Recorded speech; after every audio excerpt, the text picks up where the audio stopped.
This lineup: Jacoby Ellsbury, top of the order. Johnny Gomes back in left field. Dustin Pedroia is the second baseman. Mike Napoli moves the DH spot. David Ortiz gets the night off. Napoli leads the majors with 31 RBIs, and he has 21 extra base hits with 2 home runs and a double in last night's game.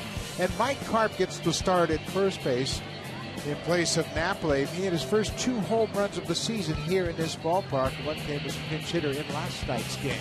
They are set to take on Jay Happ, who really shut them down in his first start of the season. He did. He gave up just 1 hit in his first time around with Boston. He's pitched well in his last 2 outings, like we talked about earlier. And the success for Jay is going to depend on his location.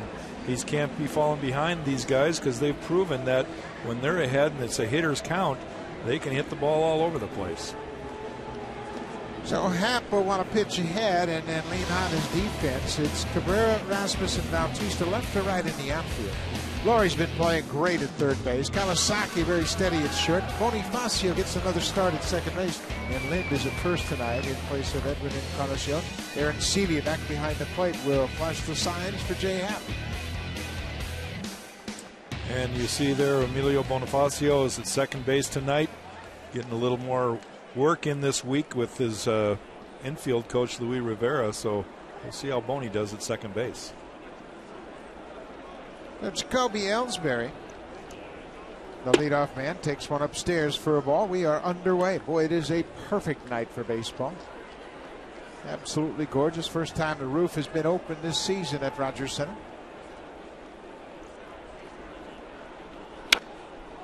Ellsbury evens the count with a foul ball. Jacoby was 1 for 5 in the game last night. He had an infield hit his first time up. He's been a terrific leadoff man for the Red Sox. In the first game in this series, he had a couple of walks and a couple of hits, reached base 4 times. 22 degrees at the start of this ball game. Pretty good pitch. Happ didn't get the call. No swing down at third base, says Brooks Dreckman. Gary Darling is behind the plate. He is the umpiring crew chief.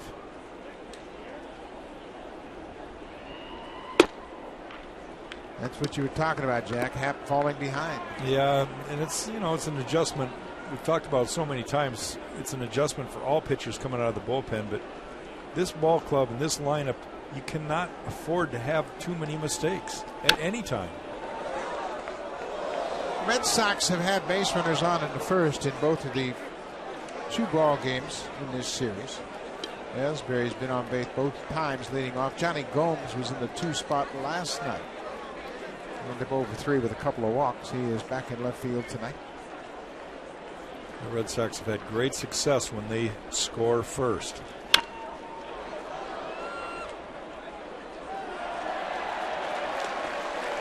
Ellsbury, always a tough out. He got to put a lot of bat on the ball, and John Farrell's been very pleased with the way he has led off his offense.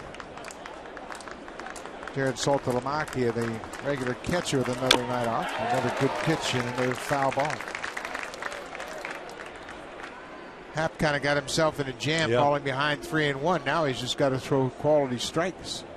And that's the challenge, really. Starts out with a couple balls up in the zone, getting the feel for the mound here and getting his arm angle right. Ellsbury had the only hit off of Happ in his first start back on April 6th. It's this one into the air, and right Bautista's got plenty of room. One down. Well, it's going to be interesting to watch how the ball flies here tonight, and it has been shooting out of this ballpark with the roof closed, and that ball came off the bat pretty well, but it didn't go anywhere. Exactly, and Jay Happ may recognize that. The guys might have already talked to him when he went in the dugout after his warm-up tosses to say, hey, the ball's not carrying quite as much. Don't be afraid to challenge, guys. Came back, threw a ball over the middle of the plate, and got Ellsbury out. One down, Johnny Gomes. This ballpark changes dramatically from closed roof to open roof, and it has been flying out at a record pace so far this season. Gomes goes after the first pitch. Johnny Gomes is 0 for 10 against Jay Happ, but he has been the left fielder with left-handers starting against Boston. Gomes making his 12th start in left.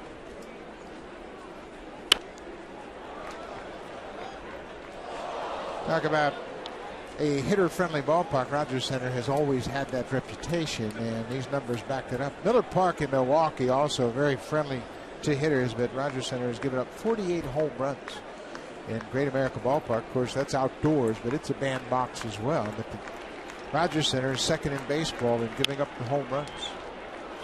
There's a pop-up. Bautista calls for it, and Happ gets 2 quick outs. That's an interesting stat right there about the ballparks. Both of them with roofs closed this time of year because of the weather that we've had in the upper Midwest. It has been cold, and it was rainy in Kansas City today. Tampa Bay and the Royals were postponed. Supposed to play an afternoon game. Dustin Pedroia takes one outside. First changeup from Happ tonight.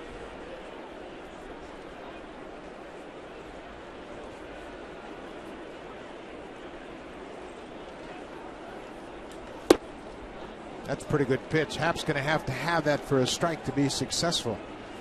He threw it right where he wanted it. It's amazing to me how Pedroia, very good hitter, a very good ball player, but he gets pitches, and he's not very big.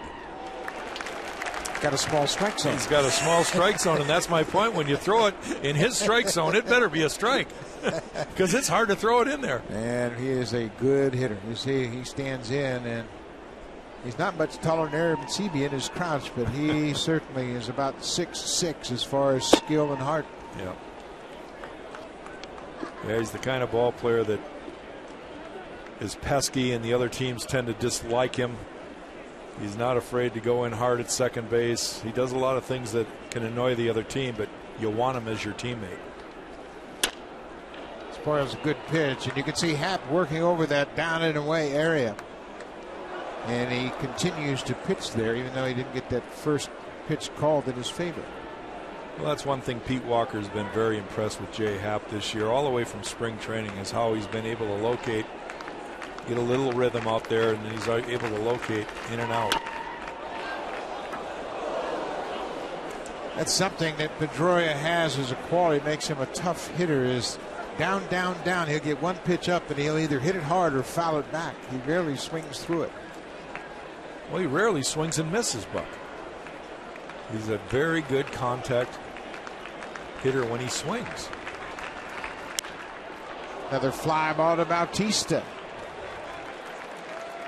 Good start for Jay Happ. He sets down the Red Sox in order. Blue Jays will bat bottom of the first. It'll be their leadoff man, Brent Laurie, riding a mini hit streak. Adam Lind is going to hit second for a while. He's been on base a lot lately, and Bautista with a potent bat. Would love to see those two on.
to start the ball game. He said, keep hitting it to me. Ball's not going anywhere. Let's go, fellas. We need to win this series.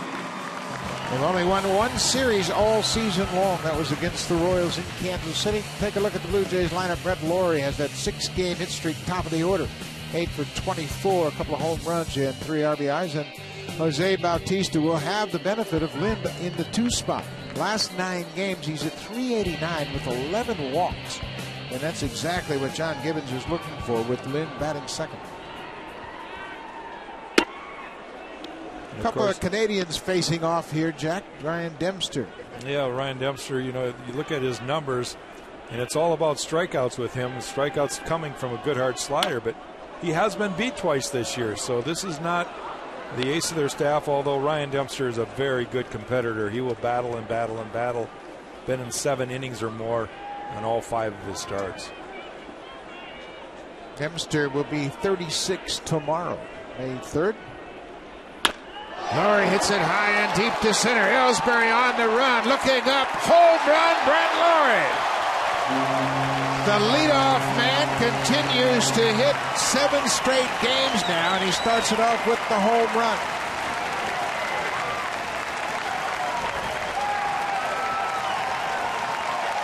Well, that's the way to start off a ball game after last night's game, to come out there and square up a good fastball. Brett Lawrie's just showing more and more improvement every day, staying on that pitch. You got to mistake fastball up, and he's got tremendous power. Boy, that was a nice swing. Not too hard, just kind of squared the baseball up and drove it out of the ballpark. Good start for the Blue Jays. 3rd home run of the season for Lawrie. Dempster pushes Lynn back. That's a little bit of a veteran move early in the ball game.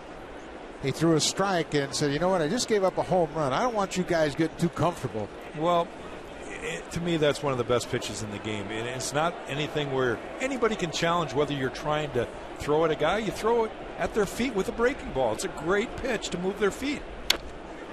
It generally takes a hitter a pitch or 2 to get his feeling back, just to get comfortable again.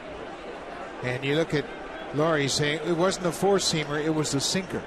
That's what he was telling Bautista, who's on deck. 1-2. But Dempster not wasting any time. Say, wait a minute, I don't want these Blue Jays to think they're just going to wear me out, standing here and hitting home runs all night. So he sent a little message and just moved Lynn's feet. Part of pitching.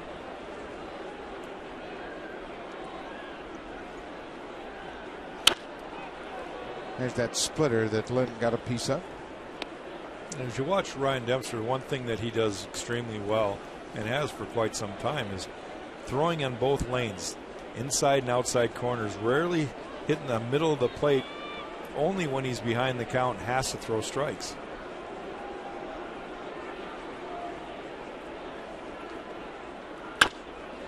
Lynn hits it high into right, but that's going to be an easy play for Nava. Daniel Nava makes the catch. 1 down. Let's take a look at the Red Sox defensive lineup tonight. It's Gomes in left, the Gold Glover Ellsbury in center, Daniel Nava in right.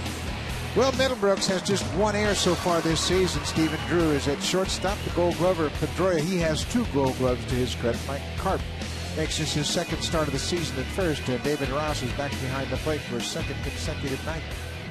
And there you see Mike Karp at first base instead of Mike Napoli. David Ortiz getting the night off. Bautista fouls it off, and David Ross over near the screen couldn't get his glove around the screen. He had the right idea. Yeah. He was trying to get that glove around the screen and just he needed to put his glove on his right hand. If he was a left-handed catcher, he might have had a chance. Watch him jam that glove into the net and say, get around it. He had a shot at it.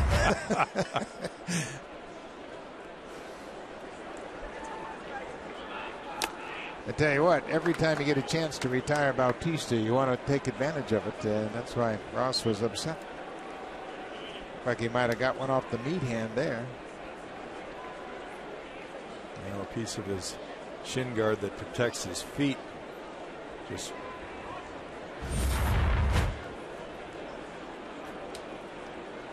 Look at his bare hand. You can see, well, that hit in a dangerous spot. It hit his ring finger and pinky finger as it was down by his side, trying to hide it a little more effectively.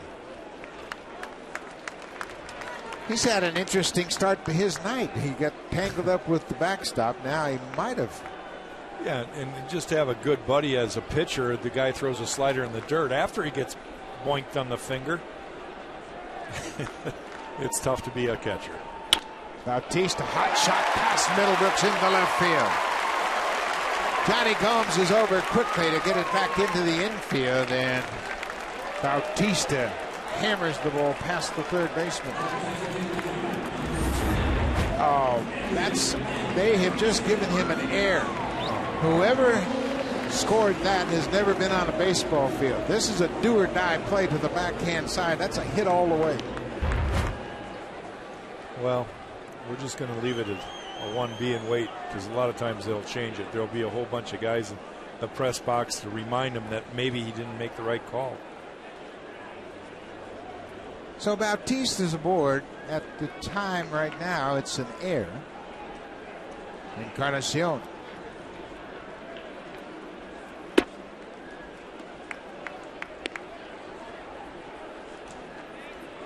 You know, the way that whole description of whether it's a hit or an error is about whether the fielder could have made it. How's it go, Buck? With normal effort. Normal effort. Mm-hmm. Well, I think that was normal effort. Guy's trying to protect his head. Look out! Yeah, really. And that's coming from a pitcher, folks. Imagine being 45 feet away from that one. Oh, look out. Encarnacion, a ball and a strike. Broken bat. Drew at short to Pedroia for one. Back to first. Good double play by the Red Sox. Stephen Drew initiates a good 6-4-3 double play to end the inning, but Brett Lawrie has given Jay Happ a 1-0 lead.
Home run number 3 for Brett Lawrie, a leadoff home run, his third leadoff home run of his career. 1-0 Jays. Mike Napoli is the DH tonight. And Napoli had some night last night. 2 home runs. He drove in 4. He also added a double, scored 3 runs. 31 RBIs. That leads the majors.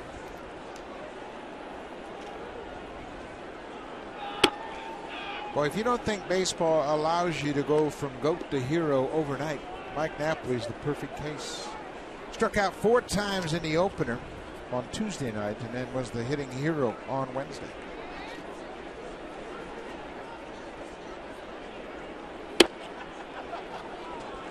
Right now, Jay Happ's just trying to be too fine with it He's aware of what Mike Napoli did last night.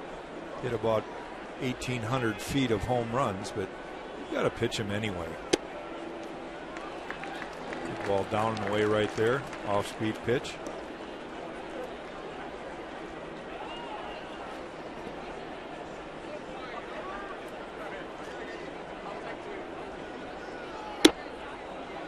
Well, that's the spot that Napoli had problems with. That yellow pitch right on the inside corner, about letter high. You know, I was talking to John Farrell before the game about how many pitches are thrown against the Red Sox this year.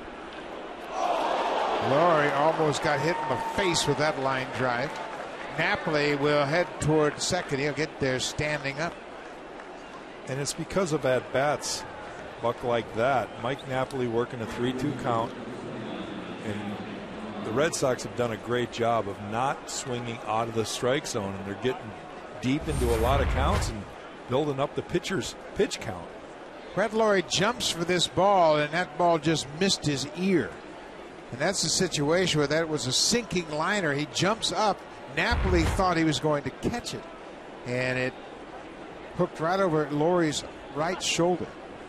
Again, Brett, I don't know if it's not being able to pick the ball up. I mean, that was a line shot, obviously, but that's the second time now this season where we saw him jump at a ball that he didn't have to jump for. Kevin Youkilis hit the other ball in the Yankees series. It was initially scored a base hit. They reversed the ruling and charged Laurie with an error, but a couple of times he hasn't seen the ball all that well, but it was hit so hard it had that top spin on it. Daniel Nava takes the strike. This has been one area of concern with Jay Happ. His club will score in the half inning, and then he'll come right back out and give the opponents an opportunity to get right back in the game, and that really cost him in New York. I think it's a learning process for young pitchers to recognize that the most important innings sometimes are those innings where the team scores, to come right back and shut them down and get the team right back in the dugout. We've talked so many times about this game being a game of momentum, and the way to keep the momentum is get your boys back in the dugout and let them keep swinging.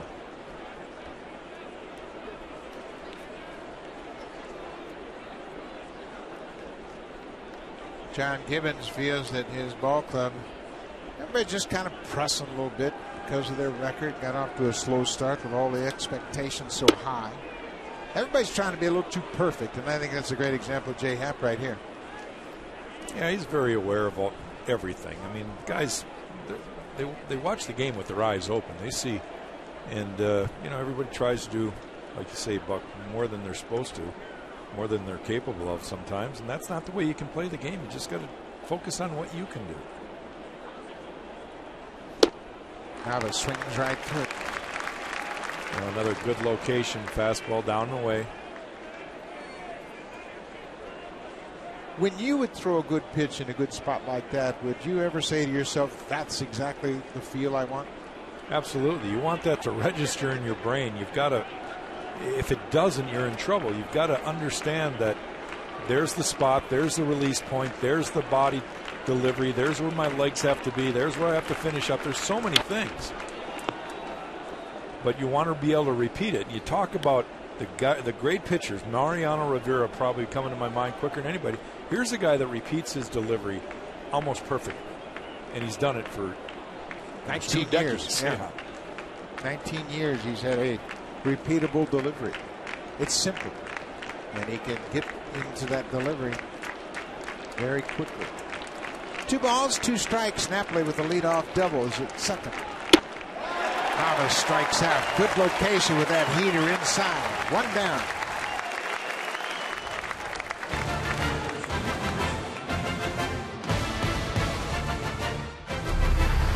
Blue Jays on Sportsnet. Brought to you by Home Hardware and Building Center locations. Homeowners helping homeowners with expert advice. And by the 2013 Honda CR-V, an IIHS top safety pick. Honda is the official vehicle of the Toronto Blue Jays. Get a good look at the CN Tower for the first time this season. The roof open at Rogers Center. Well, Middlebrooks, the third baseman. Middlebrooks had a very eventful night. He really was the cause for the Red Sox getting off to a good start. Mark Burley hit him with a 1-2 curveball, and he got on base with 2 outs in the second. That set the table for Stephen Drew's 2-run home run, and the Red Sox were off and running.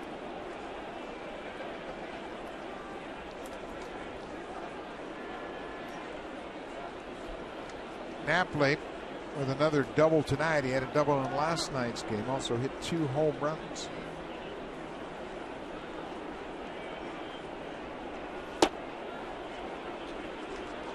Again, falling behind 3-0.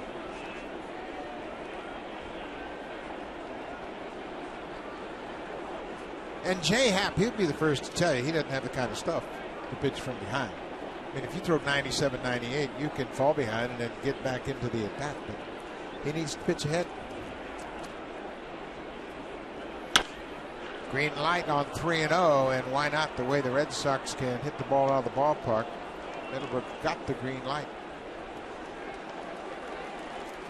Yeah, Buck, those guys that throw 95 to 100 miles an hour, they have a little more forgiveness, more room for error. And when they get behind, if they can just split the plate, they can get away with things that the Mark Burleys of the world can't.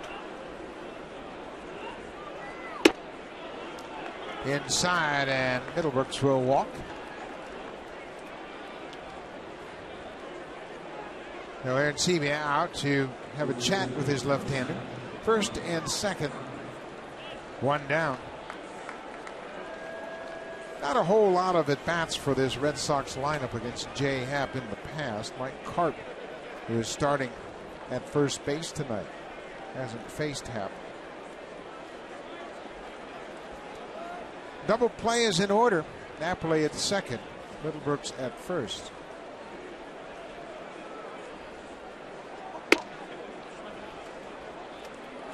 Well, Jay has got to make that adjustment. He's had 3 pitches now up in the zone, and he's got to be able to get on top of the ball, feel that difference, and get it down in the zone.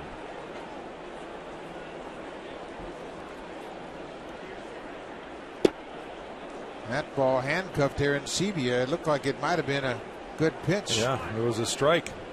When the catcher catches it like that, it's not going to be a strike. Well, we see an awful lot of confusion between the pitcher and catcher. And Aaron Sebia got crossed up, and they just had a chat before that bat started. This is just happening too much, Buck. Yeah, it's really, I mean, here we are in the second month of the season, and you're still having pitchers and catchers getting their signals crossed. Really no reason for that at all.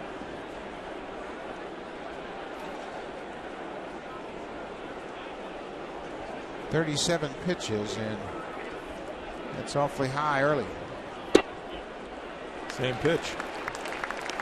It is the same pitch, but now Happ is behind, and well, that's the art of catching, receiving that ball to a point where you really show the umpire that it's a quality pitch.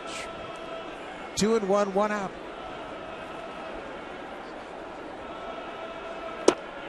And another good strike on the outside. It shows 3 pitches in a row Jay Happ is able to locate. And that's when he's going good. That's what's so good about Jay this year, is he's able to throw in that lane. Right now it's the outside corner down and away.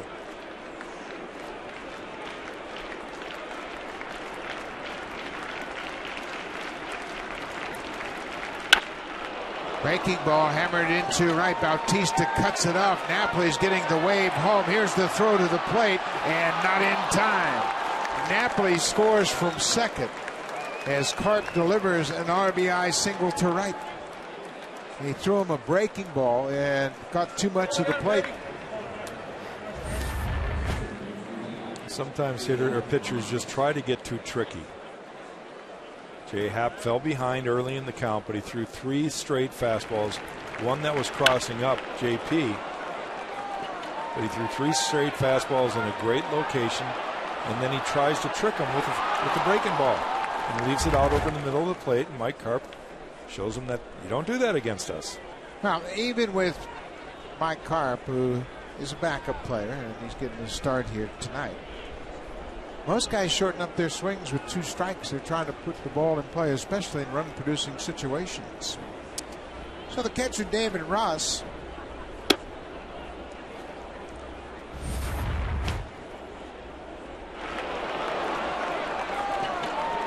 breaking ball, and wasn't really a bad pitch in location. It wasn't a bad location, but it might not have been the right pitch because that's what he was looking for. You don't hit a ball like that unless you're looking for it.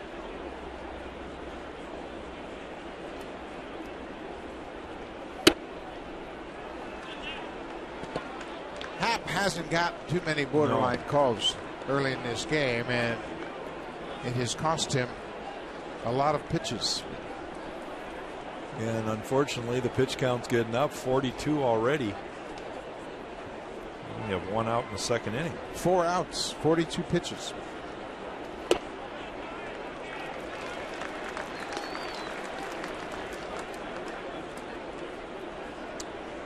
The Red Sox have tied it up. Mike Carp. Mentioned Carp had a pinch hit home run in the 9th last night. He also hit a home run starting here on Tuesday night.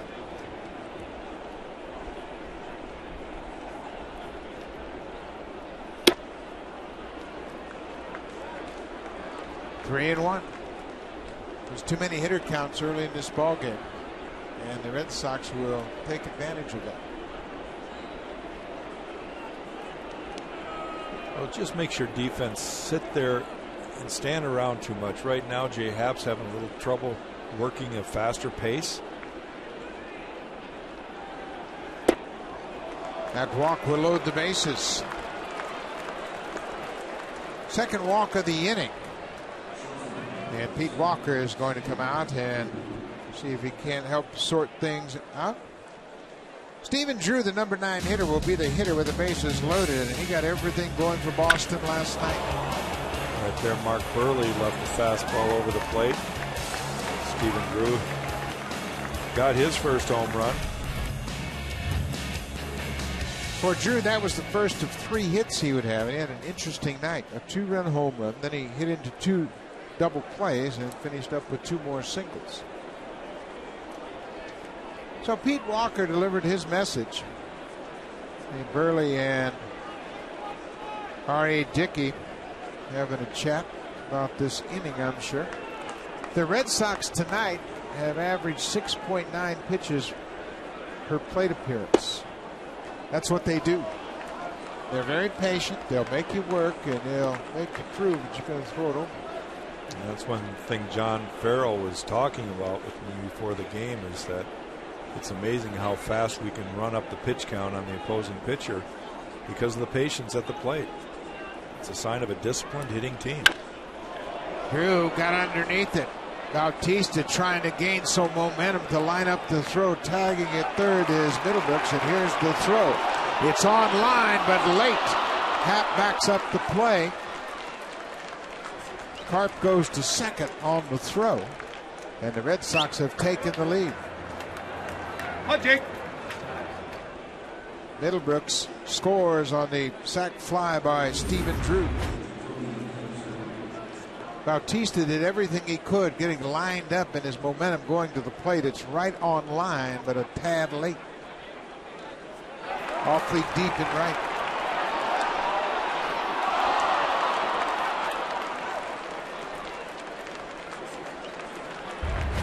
Two-one Boston.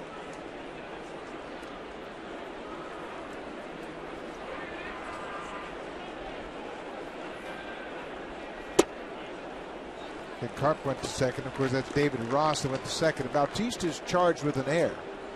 And the ball skipped over Aaron Sebia's glove, and Ross gets the extra 90 feet, so that's an error on Bautista.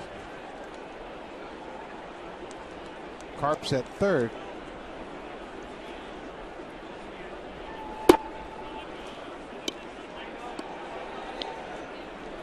I've always thought that should be a team error. Yeah, that's always a tough error. Call right there. Give it to the right fielder. Makes a great throw. Just because the catcher either can't knock it down or he's trying to do 2 things at once. Catch a ball, take a guy out in a bang-bang situation. Ball gets by him a little bit. runner goes up a base and the right fielder gets an error.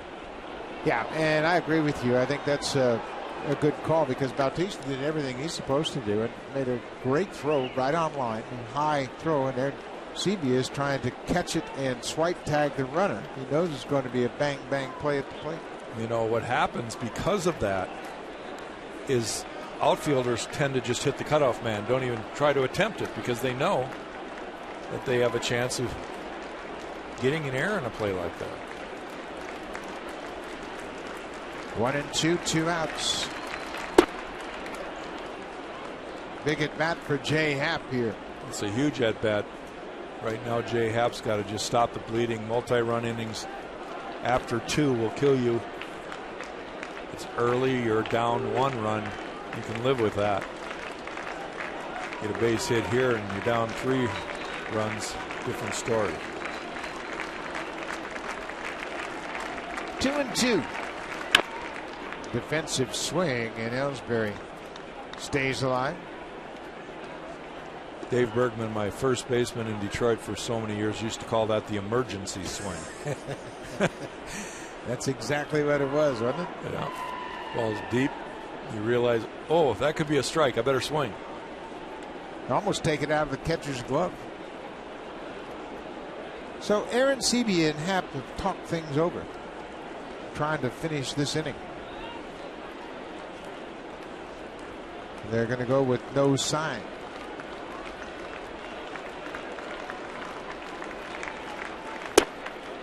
Missed downstairs with that fastball. Got a base open, but he's got a right-handed bat on deck.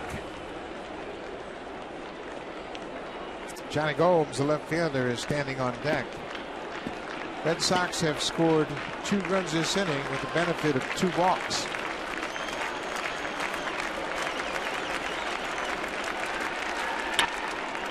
Ellsbury hits it high into center. Rasmus ranging back just in front of the warning track, and the inning is over. Boston has taken a 2-1 lead. We'll go to the bottom of the second. It'll be J.P. Aronsebi in the 5th spot tonight. Then Melky Cabrera and Kobe Rasmus.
Canadian musician Dallas Green from City in Color. And yes, that's Sid Sixor of Tim and Sid's show on Fan 590. And yes, we understand that Dallas was named after the Philadelphia Phillies manager, Dallas Green. Baseball fan in attendance tonight on Rock and Roll Music Night here at Rogers Center. There's a big Kiss fan. Rock and Roll Music Night. Fans have been encouraged to get into the spirit of the evening.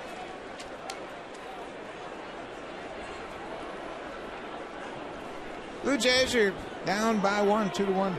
Brett Laurie hit a leadoff home run, and the Sox scored 2 in the top of the second. Aaron Sebia trying to get things going.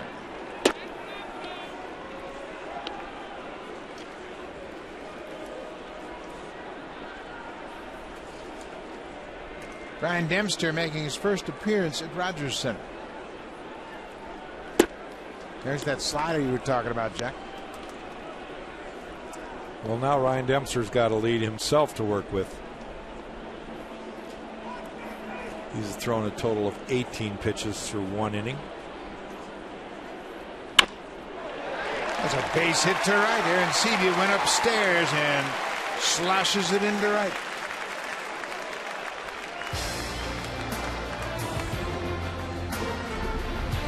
Blue Jays on Sportsnet. Brought to you by the 2013 Honda CR-V, an IIHS top safety pick. Honda is the official vehicle of the Toronto Blue Jays.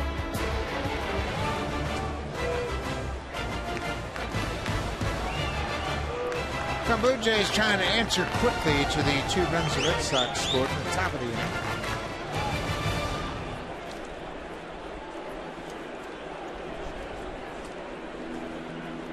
Melky Cabrera was after the first pitch. John Gibbons has put this lineup together with the thought of keeping it the way it is tonight for a while. He said, I've been mixing and matching too much. I think I need to leave the guys in one spot and let them try to work things out. But in an effort to find the combination that was going to click, he's tried a lot of different lineups.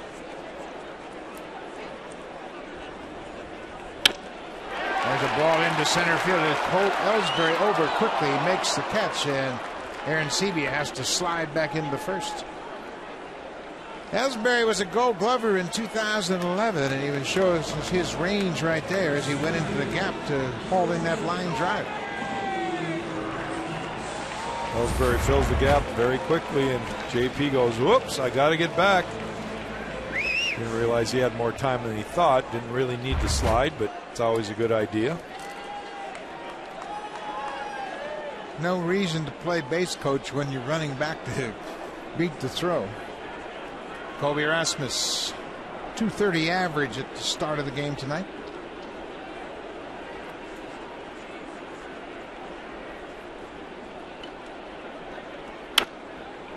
Was after the first pitch, and Webster jams him with a fastball.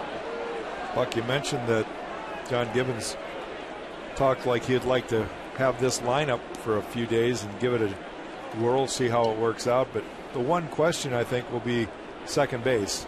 Will Emilio Bonifacio be the guy there for a while? Will he kind of ride out his at-bats, or will he put Meiser in there and hope for a little more offense? Rasmus gets underneath it and hits it into shallow right center. Ellsbury has to wait on this one, and he does, makes the catch, 2 down. Well, Bonifacio has had a rough start, both at the plate and in the field. But he has so many offensive weapons, you kind of lean toward him and say, you know what, if this guy gets it going, maybe he will replace that spark that we lost when Reyes was injured. Meiser Asturias has gotten the majority of the work lately at second base. No question that Boney's got the better speed. Emilio Bonifacio runs better than Meiser Asturias. And that's what you're referring to there, is that, hey, if he can get on base, he's one of those guys that can steal bases. A very tentative swing there. It looked like he changed his mind about halfway through the swing. That was a reverse emergency swing. It's too late. You wish you could take it back. A do-over. I want a do-over on that last pitch. 2 outs.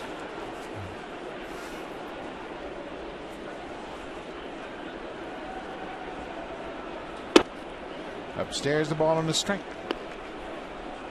Aaron Sebia had the leadoff single off of Dempster. He's still at first base.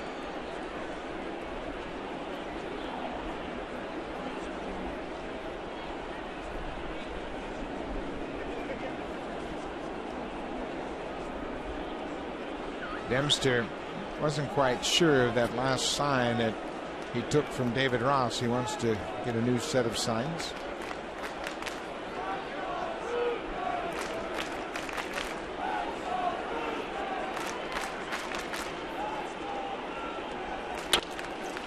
Another pop-up, this one in to left. Johnny Gomes circles underneath it, makes the catch. So leadoff single. Blue Jays can't get anything going against Ryan Dempster. The Red Sox have a 2-1 lead as we head to the top of the third.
Vancouver, British Columbia, June 25th, 26th, and 27th at Matt Bailey Stadium. That's the site of the Blue Jays Honda Super Camp.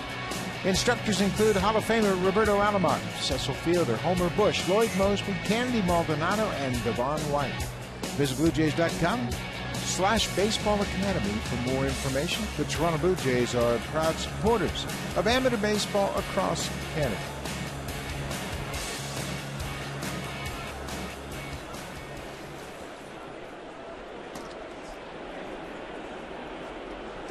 Johnny Gomes goes after the first pitch and drills it to center. Rasmus looking up. The ball is off the wall. Rasmus' throw toward second base is not in time, and Johnny Gomes a leadoff double here in the third. His first hit off of Jay Happ. And it almost looked like Kobe Rasmus thought it was going to be gone. With the roof closed, it might have been. This ball was hit hard. Rasmus turns and plays it off the wall. Hit about halfway up the wall in center. Napoli had a leadoff double in the second. Now Gomes does the same here in the third. Now watch Dustin Pedroia in this at bat. His first focus will be to hit the ball on the right side of the infield. He's thinking about getting the base hit, don't get me wrong, but watch his approach. Inside out swing. That doesn't say what you're exactly explaining there, Buck. I don't know what does. Now, this guy puts up great numbers year in and year out, but he always plays for the team. Yeah, it's a smart ball player. You're trying to move the runner over here. If you get a base hit, you get an RBI. But a runner at third with less than 2 outs, not a bad spot. He gets fooled on a changeup and pulls it foul. Take a look at the early pitch count. Jay Happ has thrown 54 pitches. Ryan Dempster threw 2 innings. That all through 2 innings. Yep. And 2 innings at 54. That's 4 innings at 100. Good night, Irene. Not good.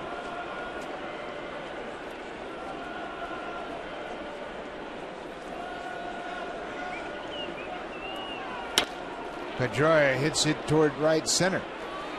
Rasmus got a late break. Now he makes the catch. Gomes tags at second, and Rasmus throws it all the way to third. So Pedroia advances Gomes with the fly ball to right. Mike Napoli last night hit 2 tape measure home runs, and that pitch was down. And you could see Burley say, wow, when the ball left the bat.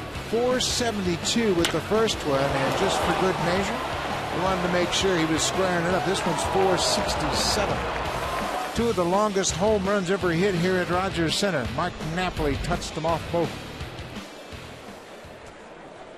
The 2 longest home runs he's ever hit right here last night. Infield is drawn in this 1-run game. With Gomes at third base, you don't have to really come in as close. He doesn't have great speed.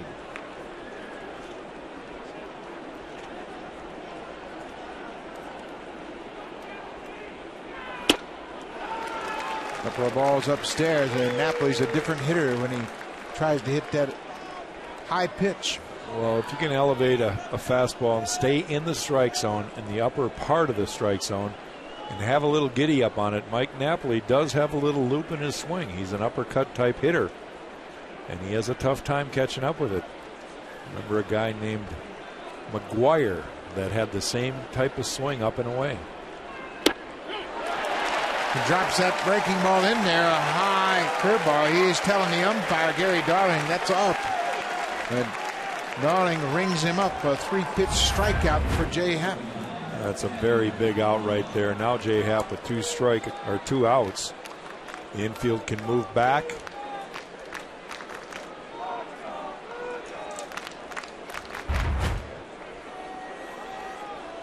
Second strikeout for Happ. Daniel Nava, the switch hitter, he struck out in the second.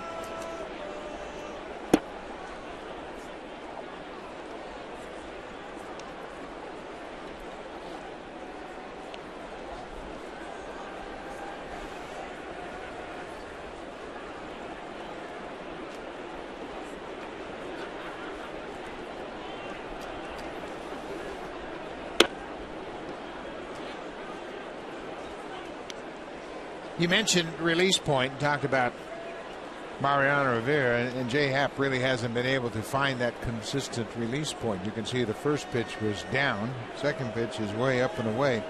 Really had no effect on Nava. Yeah, there's a happy medium, and sometimes it's very tough to find it. Made a pretty good pitch, but he hasn't gotten any borderline calls all night. 3-0. We have seen John Farrell give the green light already tonight. He might do the same with Nava. Looked like he was taking all the way. 3-1. Farrell gave the green light to Will Mitterbrooks in the second inning. He fouled it out of play and eventually walked in that at bat.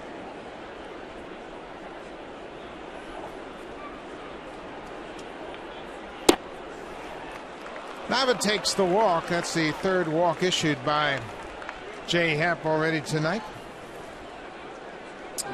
Fans, if you want your baseball questions answered by our team of experts, email asktheexperts@sportsnet.ca. Then keep your eye out for the home hardware Ask the Expert segment later on in this ball game.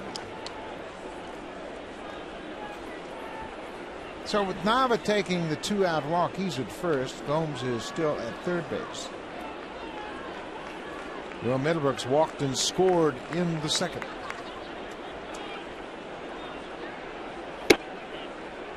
And get ahead strike.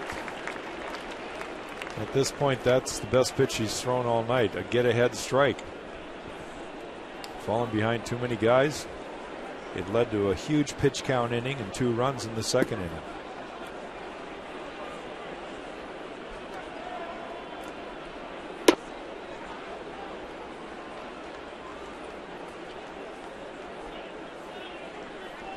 Very difficult for any pitcher, I don't care who you are, to go out there inning after inning and make perfect pitches on the corner. You just don't have that kind of command. It's only 17.5 inches wide. It's difficult to hit. No question. This is not an easy game. I sit up here and talk like, I could do it every time. I couldn't. Buck, it's not that easy, and we all know that. Hard hit ball to the shortstop. Kawasaki to second to end the inning.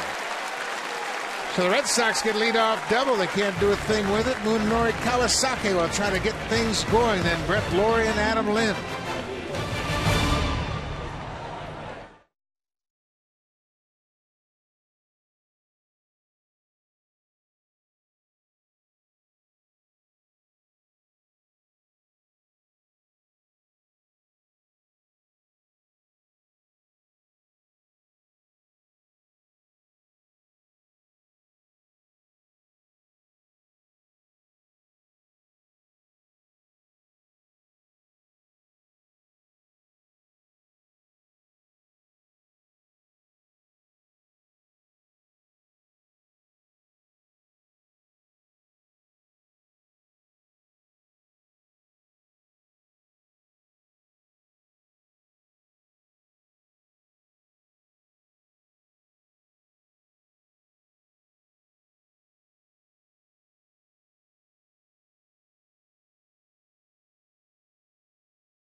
Central Playoff Extra, 5 p.m. Eastern on The Score. They'll tell you everything you know about the Stanley Cup playoffs. Lots of fans, of course, interested in the outcome of all those games, and there are great games going on. Maple Leafs will be back at it Saturday night, Game 2 against the Bruins. Ryan Dempster has a 2-1 lead. Last night was a good night for Boston fans, not such a good night for Toronto fans. Not so good. Kawasaki hits one down the right side. That'll reach the seats. Munenori Kawasaki has been an interesting player. You look at his average, it's 227, but he battles. He has tough at bats. He will work his way on base. He chokes up, makes adjustments at the plate. And he'll fake a bunt once in a while. Yeah, and he will give himself a chance. See him checking to see just how far up that bat handle he's choked up.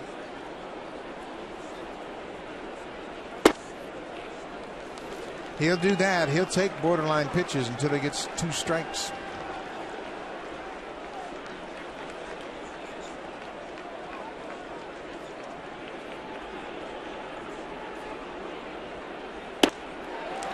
Kawasaki gets it started. A leadoff walk.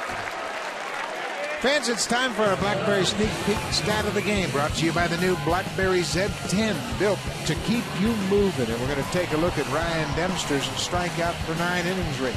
Yeah, last year at 8 strikeouts per 9 innings, this year at 12.9, and that slider being the primary reason. He's had a lot better command of the slider this year. He's thrown it more, and he's constantly adding to those strikeouts. His strikeout rate per 9 innings for his career is 7.9. That's a big jump.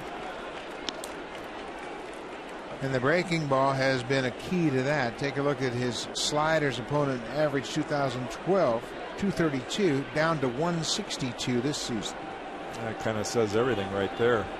And yet he has not one strikeout yet tonight. Well, you just kind of figure that his strikeout rate's going to slow down given his career.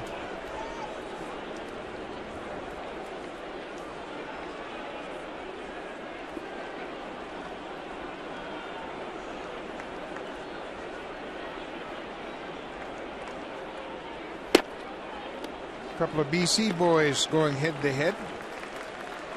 Dempster and Brett Lawrie. Lawrie hit a home run, so right now he's got bragging rights. Hit a leadoff home run to dead center.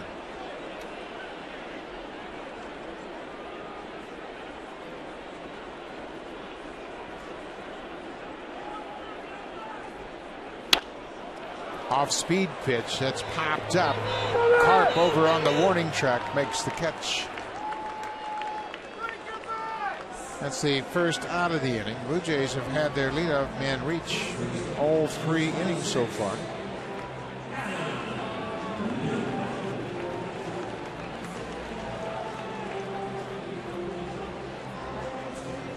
So Adam Lind, who is batting in the second spot, John Gibbons said he wants to take advantage of Lind's ability to get on base recently.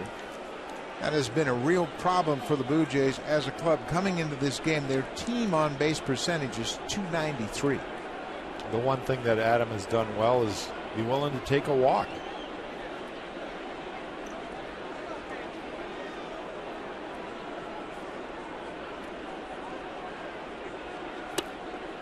He is seeing the ball very well, and he takes the walks. And the one thing that's missing so far for Lind has been the home run power. He hasn't hit a home run yet.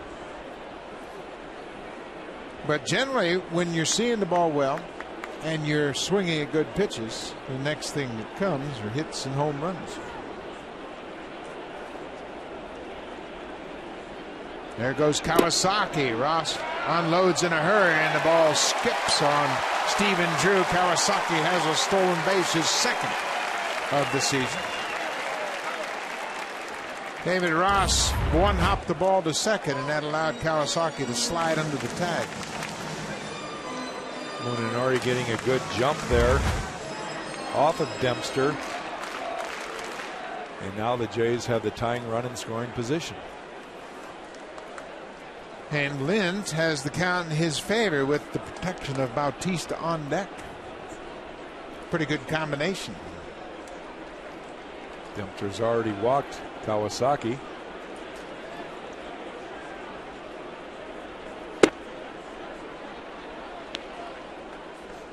Dempster gets that outside corner. Jay Happ hasn't gotten one of those calls. Has not received that call. Jay Happ's thrown a few pitches inside of that box that he hasn't received strikes called.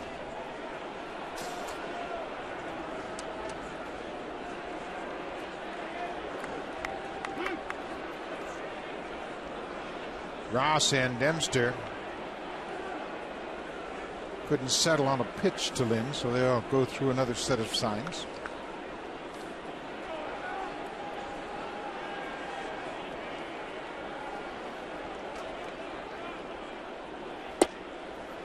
And continues to lay off those borderline pitches. 3-1. Bautista on deck.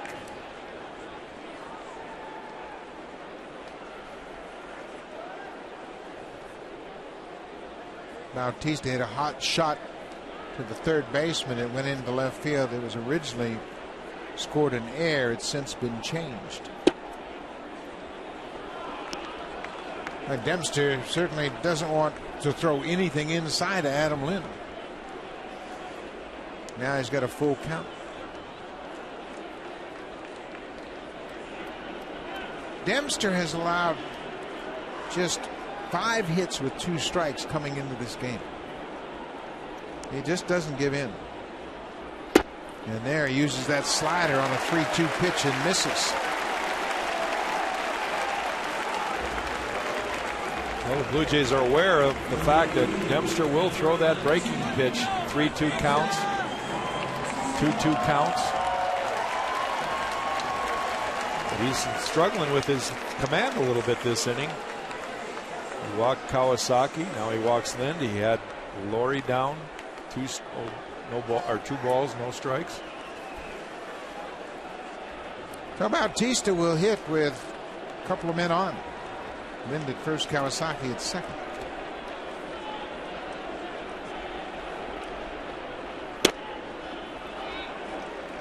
Blue Jays are making Dempster throw it over.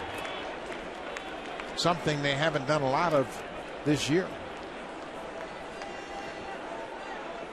Bautista singled, as we mentioned. It was originally ruled an error. It was a hot shot to the backhand side of Will Middlebrooks at third.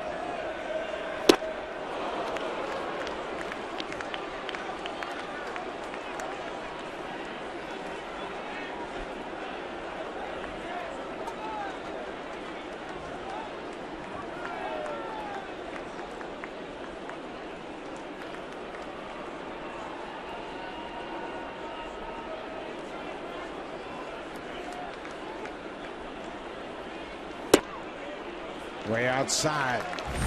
Back in the first inning, Bautista hit his rocket down to third, and Middlebrooks had a do-or-die play. He didn't have much of a chance. It originally was scored in air and was rightly changed to a base hit. There's enough guys in the press box that get together with the official scorekeeper. And did you have a real good look at that? well, official scorekeepers want to hear from people they trust too, and so they'll ask them.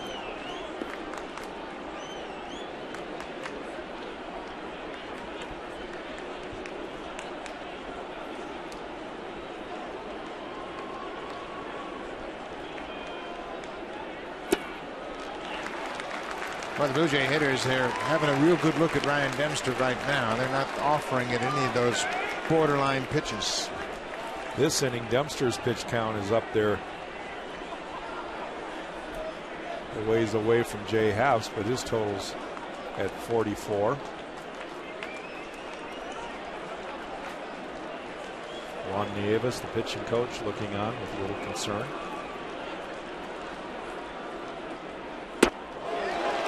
That'll walk the bases loaded.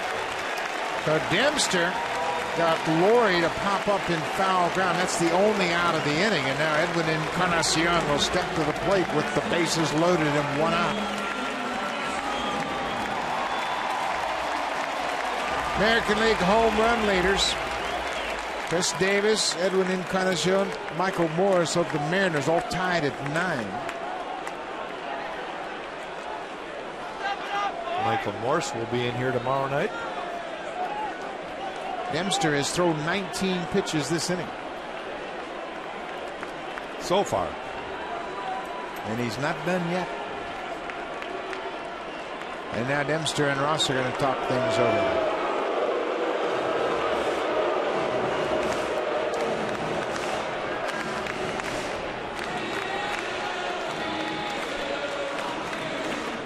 So you don't want to make any mistakes. Edwin Encarnacion grounded into a 6-4-3 double play. With that at bat, he is now 1 for 11 against Dempster in his career.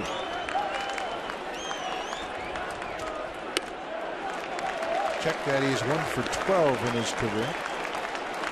One swing of the bat would make him forget those numbers. 4 grand slams for Edwin.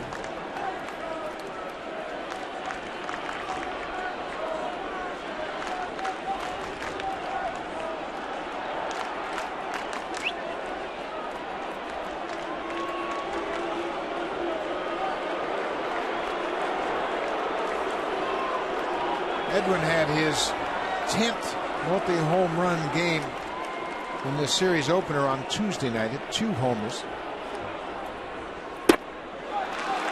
And he hasn't been chasing anything lately. If you're John Gibbons, do you put on a take here? No. Edwin's been swinging the bat so well and hitting the ball so hard, I give him the freedom to judge what he wants to hit. Saw Nieves out to have a chat with David Ross and Dempster. I think Blue Jays fans thought that was John Farrell. A loud boo came.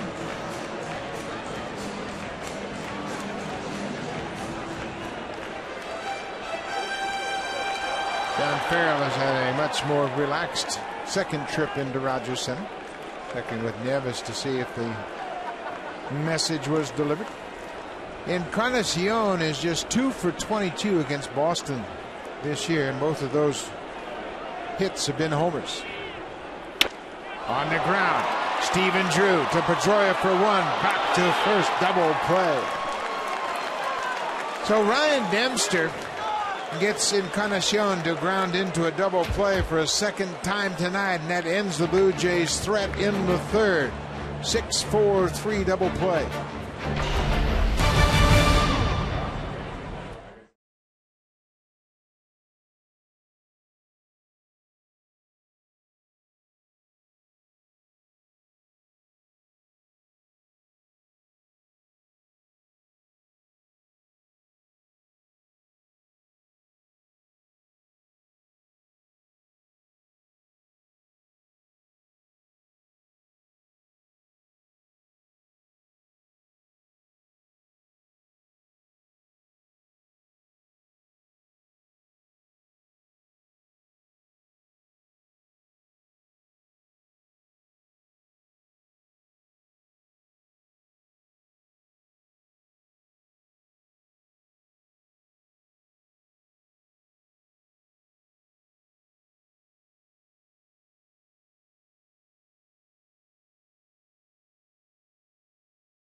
first time. It'll be Friday night, 7:07 start. Then a couple of day games. They both start at 1:07 Saturday and Sunday. For tickets, call the Blue Jays at 416-341-1234. Log on to BlueJays.com to order your Mariners Blue Jays tickets. You can always stop by Rogers Plus locations and pick up Blue Jays tickets. And if you haven't heard, Ricky Romero will come back to the Blue Jays and make his season debut tomorrow night against Felix Hernandez, the big ace of the Seattle Mariners. So Ricky Romero, after an outstanding start last time out, gets the call. What's your take on Romero joining the ball club? I think it's the right move at this time. Ricky probably could have used another start or two in the minor leagues, but with Josh Johnson not being able to make the bell here tomorrow night, they had to do something, and I think Ricky's probably the logical choice. He's a 15-game winner in the past. He needs to get going. There is a need, that's for sure. And the pitchers that were thought to be some insurance pitchers down in AAA have not fared well, so Ricky Romero seems to be the logical choice. Buck, it's also a reason that Jay Happ has got to go a little deeper into this game right now. His pitch count's at 74. We're in the third inning. Bullpen's kind of stirring down there with the fact that you don't really know what Ricky's going to give you tomorrow. And Jay Happ with another walk. He walks Mike Carp, the lefty batter. So for Happ, that's 4 walks now, and that'll create some stirring in the Blue Jays dugout. Hasn't been easy. No. The losses have been tough naturally, but the wins have been tough as well. Even the opener of this series, the Blue Jays won 9-7, but it was a seesaw battle all night.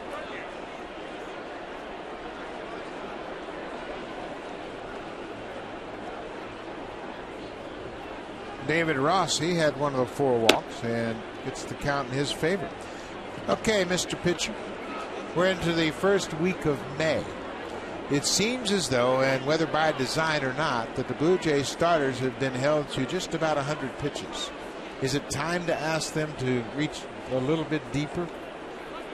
You know, in my opinion, no question. I think it's a very important. The way that pitchers get better is to repeat their delivery. They have to go out there and find themselves. And some nights when you're struggling, Mark Burley the other night, in my opinion, could have finished the game. Ross just missed a fair ball down the left side. You will look at the entire situation, Buck. Tomorrow, Ricky Romero making his debut with the Blue Jays, and you really don't know what he's going to give you. He only threw 60-some pitches his one outing he had in the minor leagues down in A-ball. So with that, you've got a bullpen that could be overused in the next 2 nights. Let Jay Happ get himself out of this mess a little bit. On the ground, this should be 2. Bonifacio, Kawasaki, double play. Lynn with a nice stretch, kept his foot on the bag for the double play. Good job by Bonifacio, Kawasaki, and Lynn. That's the kind of defense that pitchers expect. You get your ground ball, and you're able to turn 2. You're out of the inning, or you get 2 outs anyway. You turn that leadoff walk into something that really doesn't matter. Now we can focus on this. Lower his pitch count for the inning, get out of the inning quick. But I don't think 100 pitches is the magical number. My reason for saying that, Buck, is in our era, typically a pitcher would get to 120, and he was either still pitching well or he was out of the game. In other words, he was deep into the game, 8th or 9th inning at 120, or he was already out of the game because he didn't pitch well. Yeah. So I've always thought the pitch count is a great idea, but the number's the wrong one. It should be somewhere between 115 and 120. Another inning at least. Hopefully into the 8th. Ball on the strike. Drew has to jump back from that inside pitch. I mean, theoretically, your 5 starters are thought to be the best pitchers on your staff. So you want them pitching all out and stay out there. 7, 8 innings, and then you hand it over to 1 or 2 guys, not 4 and 5 a night. Stephen Drew had a sac fly his first time up. Again, Jay Happ, you see 3 pitches in a row up in the zone, not being able to adjust and understand that, okay, I threw one up there, I've got to hold on just a tad bit longer. My arm has got to be out in front just a little bit longer. Another walk, 2 walks in the inning, 5 on the night.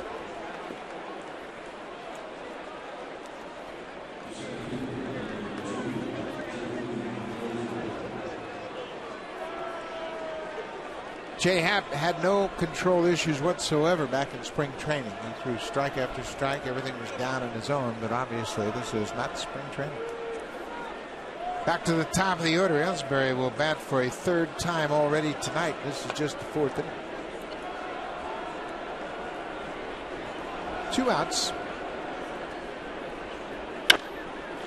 Popped up down the left side. Long run for Cabrera, and he's not going to get there.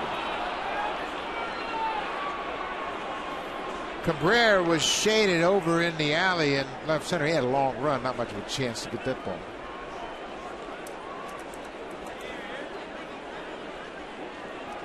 Kawasaki also had a long run.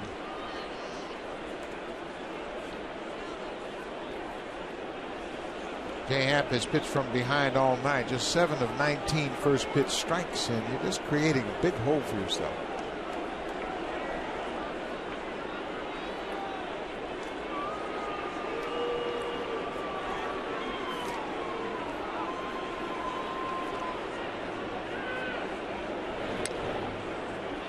Just in case Stephen Drew wanted to take a shot at stealing the bag, you got your leadoff hitter up, and if you are going to gamble, it's not a bad time to gamble early in the game.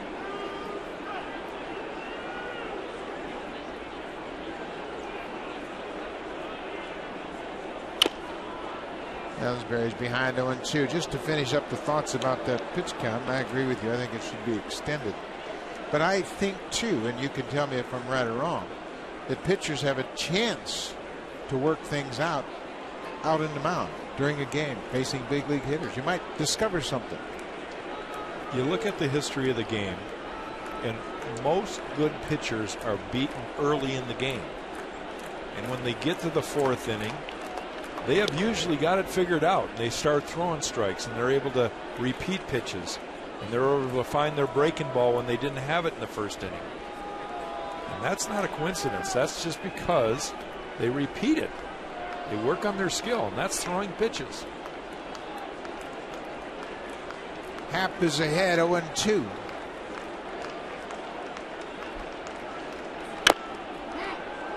Ellsbury slams that ball off his shin guard. Well, we saw that played out in spades in New York with CC Sabathia and Hiroki Kuroda. And they're 2 workhorse starters. And neither one of them very good early in the game. But boy, oh boy, they just kept making pitches and kept getting out of innings and kept getting deeper into the game. And before you looked up, they're pitching in the 7th and in line for the win.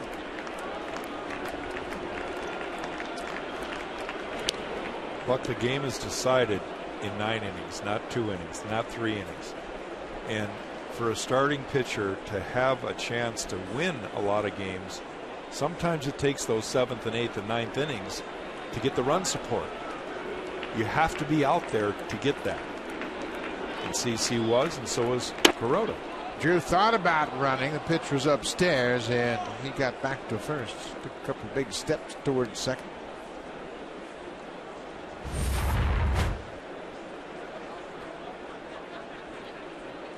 Looked to me like that was kind of a delayed bluff. See if he could get JP to throw the ball down, kind of like Saltalamacchia did the other night.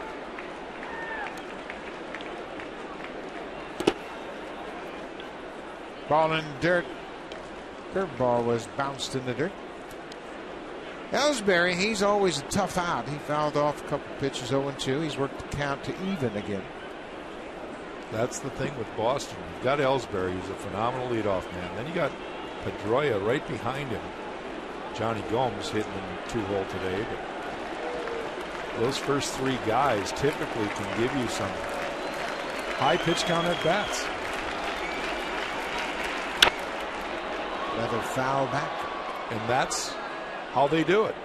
They get a pitch just a little tardy, just a little late, maybe out front, they foul it off. They foul it off until you make that mistake.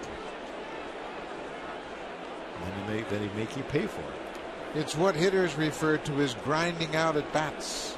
Don't give in.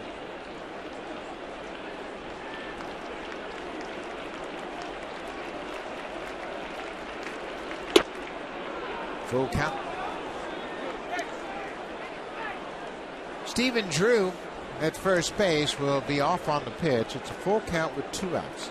Lynn, the first baseman, will back up behind Drew with Ellsbury, a left-handed bat at the plate.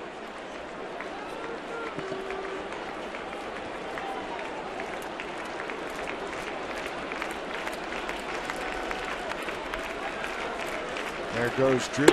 Ellsbury takes ball 4. That's 3 walks in the inning.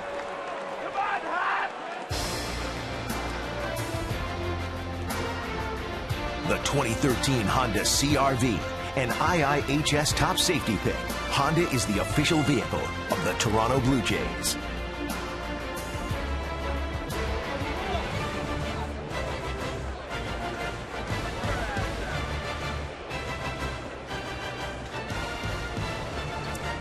So Pete Walker back out to try to coax Jay Happ back into that strike zone.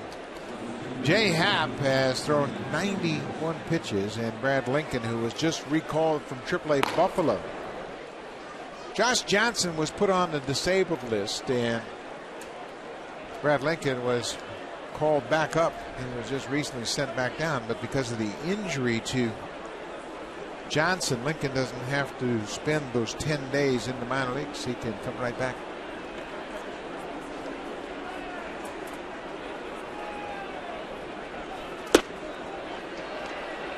Well, you can see the effects of all of the base on balls. Boston's keyhole in Happ right now, looking for the perfect pitch.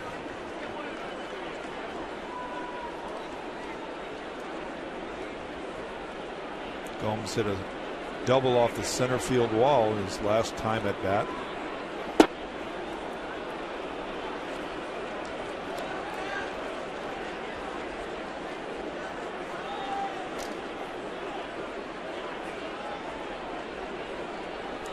I always felt it was my responsibility as a catcher when a pitcher was going through these kind of control issues, just to try to figure out how to get him zeroed in again. Set up in a different part of the plate, give him a different target, different style, different fashion, just to try to break the pattern. Point to your glove, focus on this, zero in, maybe look at a lace in the glove. Don't look at the whole glove. Try to find the hole in the webbing, something to help your concentration and focus.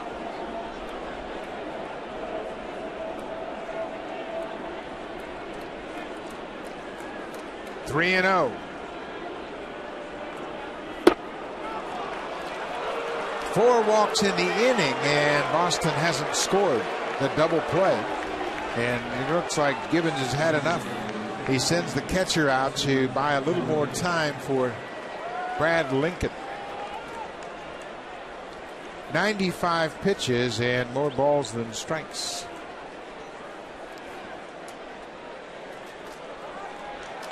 Here comes Gibbons, and he's made the call. It'll be Brad Lincoln as Jay Happ pitches 3 2/3 here tonight and walks 7. Quite a different outing against the Red Sox than his first. He helped Boston to a single hit over 5 1/3. Brad Lincoln will come on with the bases loaded.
2 outs in the 4th, and his control really let him down. Got a big double play off the bat of David Ross this inning, but he would end up walking 4 in the inning, and now he looks to Brad Lincoln to strand the bases loaded. Lincoln making his 3rd appearance. He was sent to Buffalo on the 28th of April, recalled this afternoon, and here he is in the game tonight.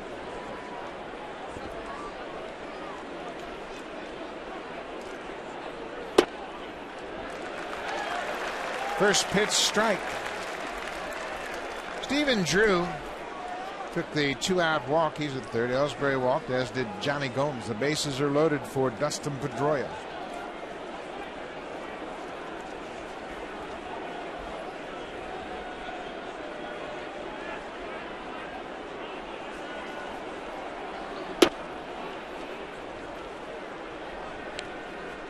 Pedroia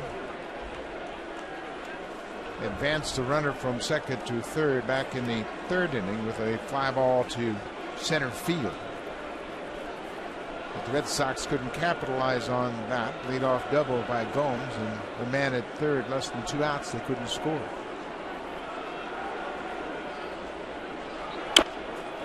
Pedroia chases that inside breaking ball.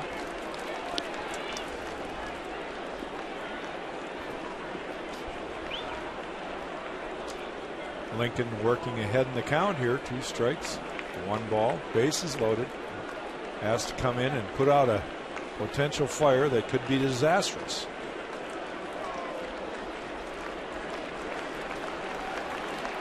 It's still a 2-1 Red Sox lead, and we're just in the top of the 4th.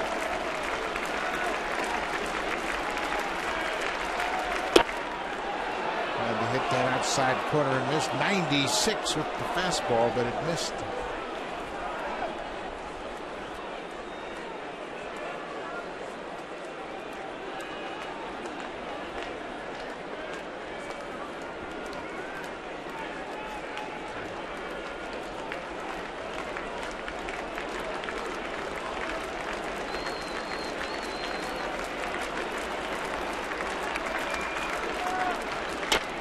Breaking ball tapped to short. Kawasaki shovels to second to end the inning, and Lincoln does his job. He leaves the bases loaded and keeps it a 1-run game. Aaron Sebia, Cabrera, and Rasmus when we come back.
Boston Pizza. Saturday, May 4th, the Blue Jays take on the Seattle Mariners. The game starts at 1:07 p.m.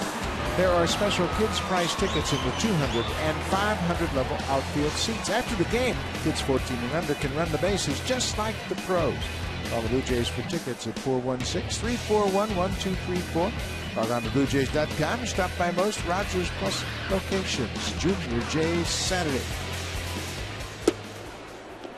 Dempster misses with that split finger pitch on the first pitch, and Sebia had a leadoff single to right back in the second.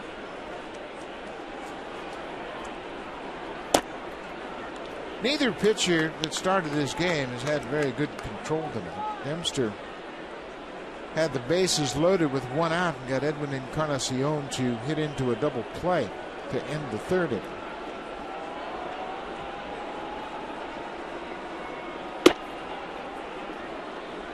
That's a good take.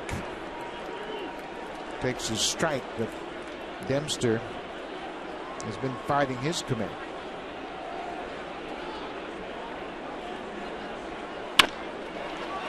And Sebia bounces it to short. Stephen Drew across the diamond in time.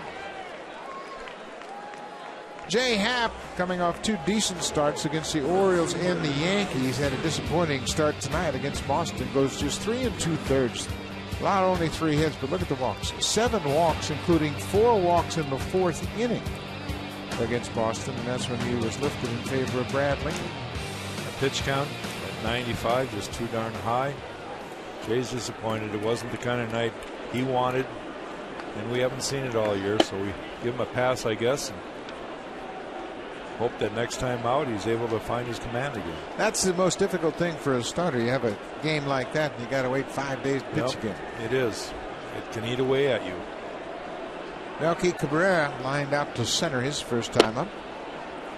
Ball on the strike. And Buck, the one thing that pitchers have to do is not dwell on the negative. You realize that you have negative thoughts. Obviously it wasn't the kind of game you wanted, but you got to regroup by thinking about what went right the last time you won a game.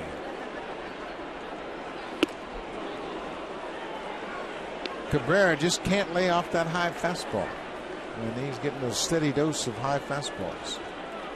He's had trouble with that all season.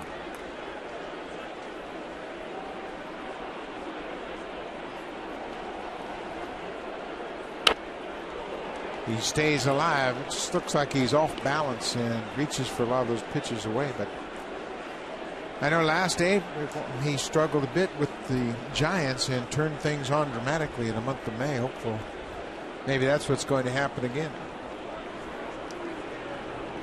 Chad Mottola certainly had his schedule full. He's had a lot of extra sessions with many of these hitters. And that's what Blue Jay fans don't recognize or understand. They assume that these guys aren't even trying. That's not true at all. Chad Mottola has been working every single day with most of these guys that have been struggling. Dempster throws that slider down and in, and Cabrera strikes out. That's the first strikeout of the night for Ryan Dempster. We had mentioned he's at a career high strikeout rate. This is the slider that gets him. Most wins by a pitcher born in Canada. Fergie Jenkins, the Hall of Famer, has 284. Ryan Dempster won a game already to push his total to 125. And Kurt McCaskill of Kapuskasing, Ontario, 105 wins. Pitched mostly for the Angels in his career. Ryan Dempster should be very proud of a very successful career. And I don't think he's ready to wrap it up just yet. Kobe Rasmus.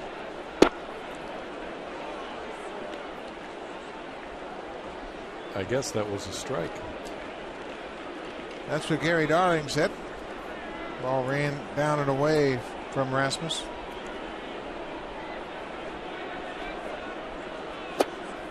Another splitter, misses downstairs.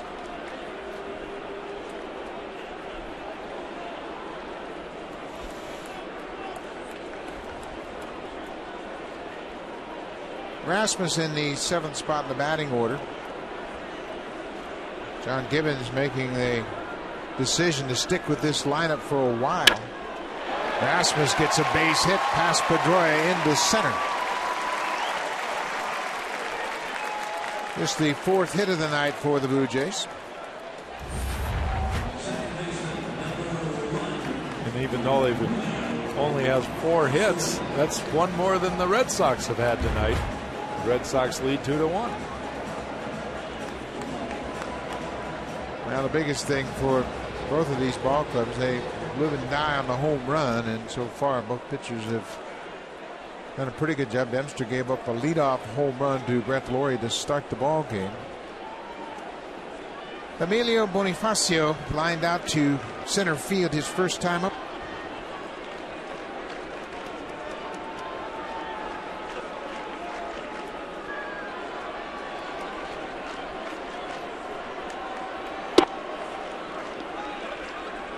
Dempster jumps ahead. Rasmus looks like he went to the barber today. Got trimmed up. That's his 500th career big league hit. That single with 2 outs against Ryan Dempster. Bonifacio fouls it into the seats. As we mentioned, Dempster will turn 36 tomorrow. Third. He was drafted by the Texas Rangers out of Gibsons, BC. Back in '95.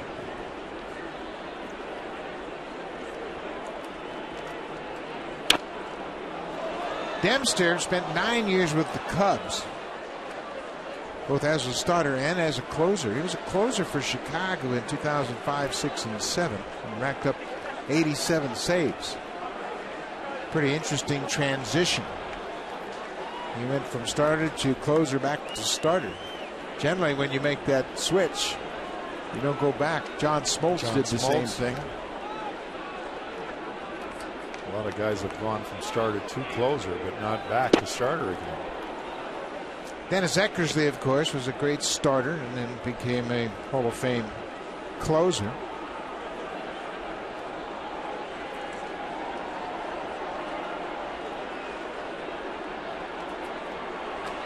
Dempster went from the Cubs to the Texas Rangers July 31st last year and made 12 starts for the Rangers, went 7-3 in his only other American League experience. I would argue that most closers prior to 1980 were all starters at one time in their career, whether it be high school, college, little league, or the minor leagues. They were all starters, and somewhere along the line they found the niche in the bullpen and became that short guy. Raleigh Fingers, Bruce Gossage, Bruce Sutter, they all learned how to pitch as starters.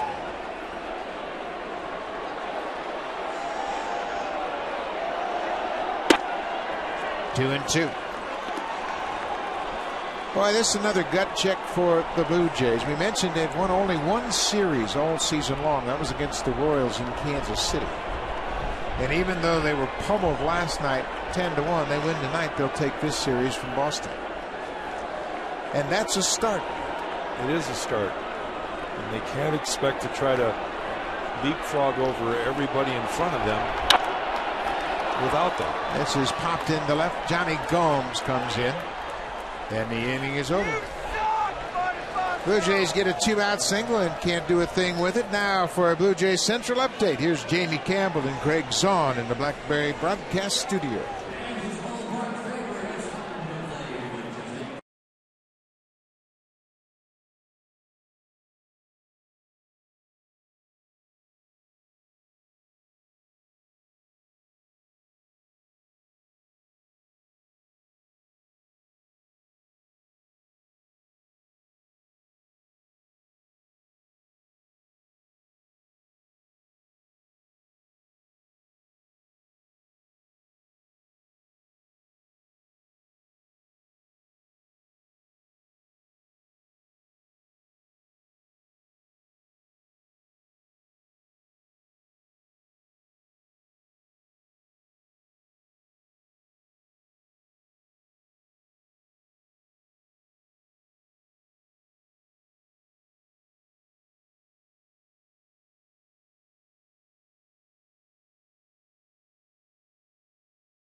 Broadcast auction presented by TD is coming up. It's in support of the Jays Care Foundation.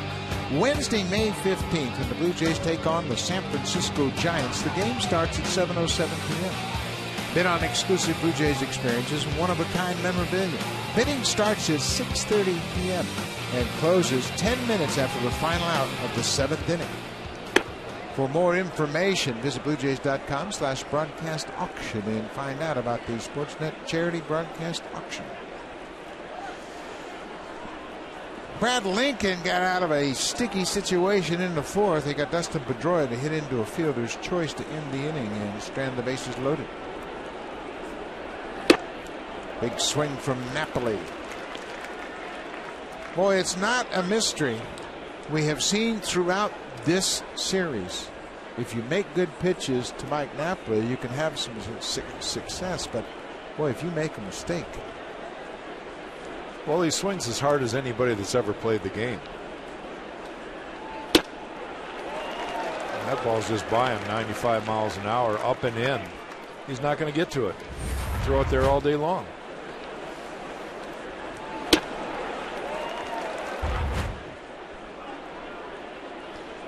This has really been something that's changed over the years. There's hitters standing up there and just freewheeling at pitchers. He fights that one off, and that's popped up. Lynn giving chase. He's got room and makes the catch. But to finish that thought, years ago, pitchers had some ability to answer to those big swings. They'd come inside, push hitters off the plate, and it was all part of the game. But now, hitters have protective gear. Umpires have the ability to throw a pitcher out immediately without warning because he thought it was intentional that he hit a batter. So pitchers are really hamstrung nowadays. There's a lot of guys that are gun shy and don't want to come in. In all honesty, though, Mike Napoli, he shortened up on that last pitch. He choked up a little on the bat, realizing that they're going to try to come up and in on me. I wanted to get the bat head out, but he still couldn't catch up with it. No, and you know what? He takes care of what he can handle. Yeah. And with 2 strikes, he tried to battle, and that time he popped out. Daniel Nava. Let me ask you, during your career, was there a guy that took big wild swings against you on a consistent basis? Yeah, he's in the Hall of Fame. His name's Reggie Jackson. And he had the same type of swing and the same type of hole that Mike Napoli has, only from the left side. Up and in. If you could pound it up there and stay up there, Reggie had a tough time with it. But don't miss. And don't miss with Napoli. Okay, now I knew you as a pitcher, obviously, and you worked down in the zone. Was that a big adjustment for you to try to pitch him up and in? It's always easier to come up. All you have to do is stride a little further, let your arm drag a little. I mean, it wasn't hard to go up. It was hard to get it back down. Yeah, Reggie wasn't half-stepping when he was swinging, was he? No, he took a healthy hack. He had one thing in mind. Leaving the yard. 3-1 to Nava. Line drive, right field. Bautista getting chase. He'll play it off the wall. Nava, big turn at first. Here's the throw to second. Not in time. Daniel Nava with another double. That's the 3rd Red Sox double tonight. It comes with 1 out in the 5th. Nava's 5th double of the season. Talking to John Farrell before the game, Shane Victorino is about ready to come back and play. They haven't put him on the DL yet. He had a little tweak in his back, and he was around the batting cage today and pretty much begging John Farrell to put him back in the lineup. And they had until the day to make a decision whether to put him on the DL or not. And they apparently decided not to, but he's going to have a tough decision. John Farrell, because of the way Daniel Nava has been playing, I got to believe he's going to go over to left field when Victorino comes back in right. Yeah, Victorino has been playing right. The Red Sox go from here to Texas to play the Rangers, and of course that's a natural grass field, so you don't worry as much about a player's back once you get back on the grass. Off the end of the bat, Middlebrooks taps it to Lynn. Lincoln over to take the toss. 2 down. The 2013 Honda CR-V, an IIHS top safety pick, Honda is the official vehicle of the Toronto Blue Jays.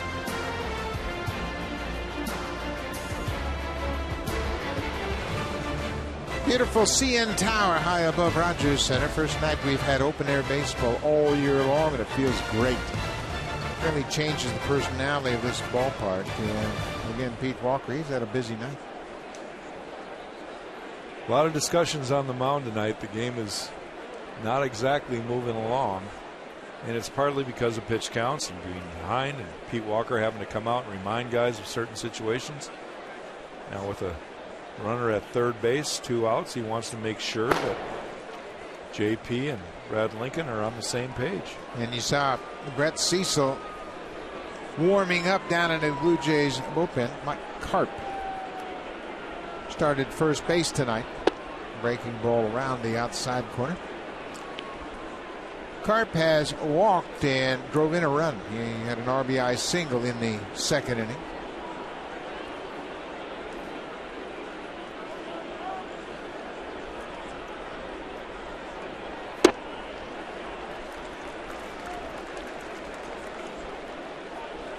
Brad Lincoln showing a little more velocity here tonight than he did his first go around with the Blue Jays. He's reached 96 miles an hour on his fastball.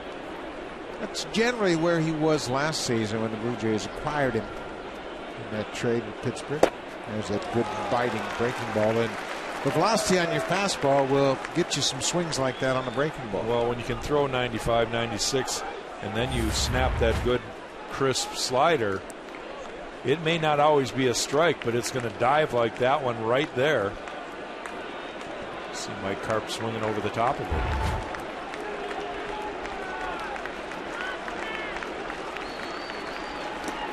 Another run and he strikes out Karp. Good inning for Brad Lincoln. He gives up a double, but Daniel Nava dies at third. We'll go to the bottom of the fifth. Lincoln trying to keep things in check until the Blue Jays can get it going offensively.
Tomorrow night, 7 Eastern, only on Sportsnet 1.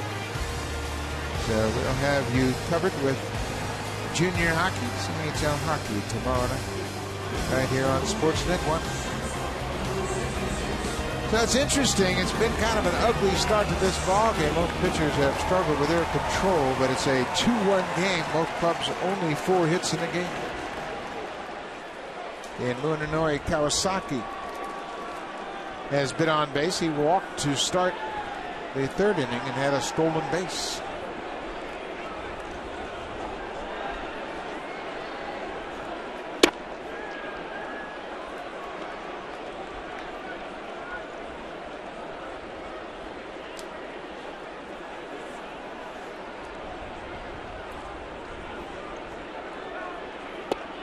Explain to the viewers the glove action of Ryan Dempster. What's he trying to accomplish there?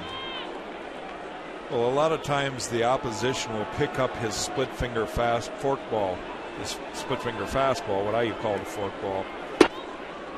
There's a good slider right there, because he's jamming it in his glove. And when they can pick it up, what he's trying to do is deceive the other team by flipping his glove around and not letting them see what he's throwing. He's going to do it on every pitch just because they won't be able to detect when he's jamming his fingers in for the split finger. Yeah, like so many pitchers, you see he grips the split finger before he sets the ball in his glove. And then whatever movement he needs to get to the next pitch, he will do while he's wiggling that glove around. He's finding the grip on his fastball and his slider after he's already set with the split finger. Of course, I told you, we always had your pitches. We knew everything you were throwing. We just couldn't hit them. At least we thought we did. But that's the reason Ryan Dempster waggles that glove. Kawasaki hits a grounder to first. Karp with a good feed. That's one down. We mentioned Ryan Dempster, of course, the only Canadian pitcher with more wins than Dempster is the Hall of Famer. But Ryan is one of 3 Canadian pitchers to win 15 games in 3 or more seasons. Of course, Fergie Jenkins, Ryan Dempster, and then Russ Ford from Brandon, Manitoba. He was with the Yankees for 3 seasons in 1910, 11, and 12. I was going to say, Buck, you stumped me there. Yeah, he pitched 5 years in New York with the Yankees, but he's from Brandon, Manitoba. He was from Brandon, Manitoba, Russ Ford. And he won 73 games in 5 years with the Yankees, including a 26-6 year in 1910. How in the world did the Yankees find him in Brandon? It's only like 45 below every day up there all winter. I think they have 2 weeks of summer. A 2-week baseball season. All I know about Brandon is it's got good fishing and great duck hunting. Yep, a lot of people from your state, Minnesota, would make the trip north to do both. Laurie with a big swing at that high pitch.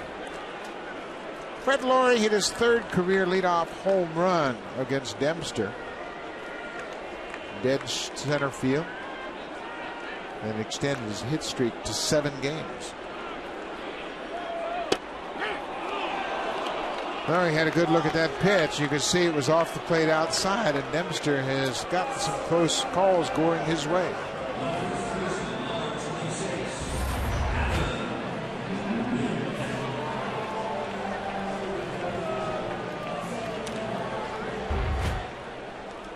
You see Laurie expressing his displeasure with the call, and looked like he told Gary Darling he thought that was out off the plate outside. He may have been right.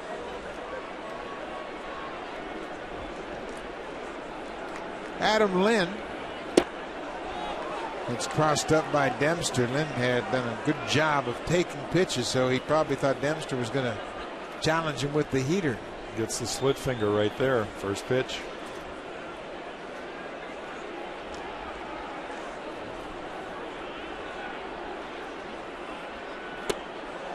Another splitter in the same spot.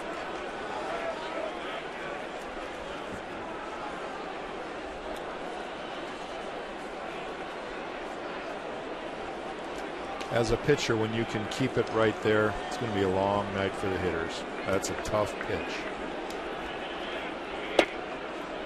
Took a shot at the outside corner with a fastball and missed.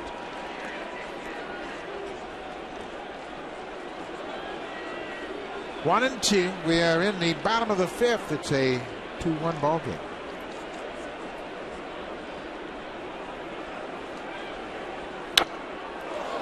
Boy, there's that swing back fastball that can be effective against lefty hitters.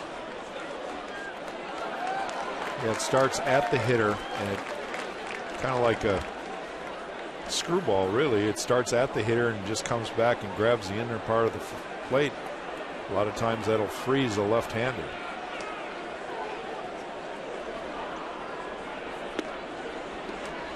Again, Lynn's having a pretty good at bat. He took a shot on the first 2 pitches, thinking he might get a fastball. But he works back to even in the count, 2-2.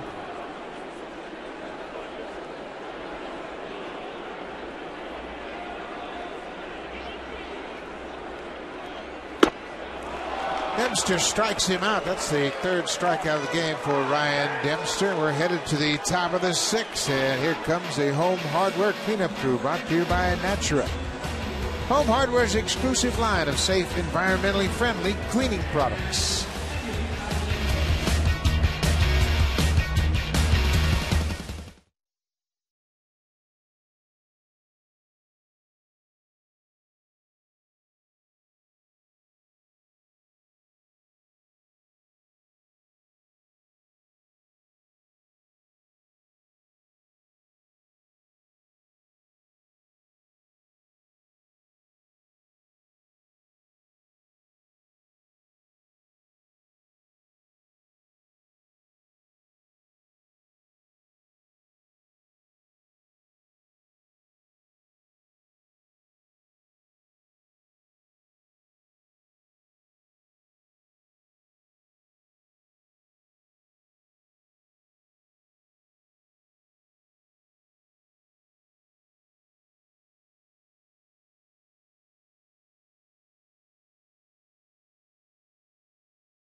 TD Comfort Zone are fans that received a free seat upgrade courtesy of TD. And across the field over in the Jays Care Clubhouse are folks from the Kiwanis Boys and Girls Club of Toronto. Looks like they're having a good time tonight at Rogers Center. David Ross will lead things off for the Red Sox in the 6th. It'll be Ross, Drew, and then back to the top of the order, Jacoby Ellsbury.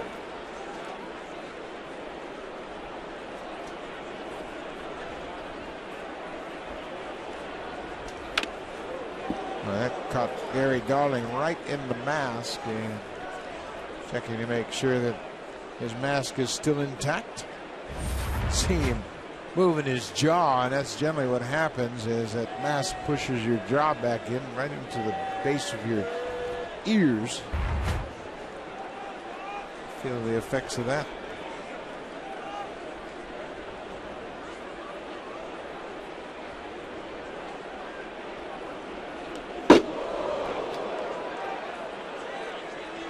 Ross ducked away from that inside fastball. 2 balls and a strike. That'll get your attention.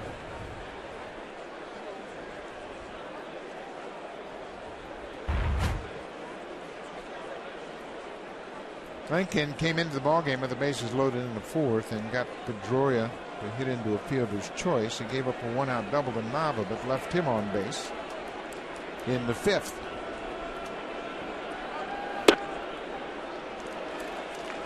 Well, that's how you back up that up and in fastball. Paint down and away. And get enough of the plate that the umpire can't call it a ball.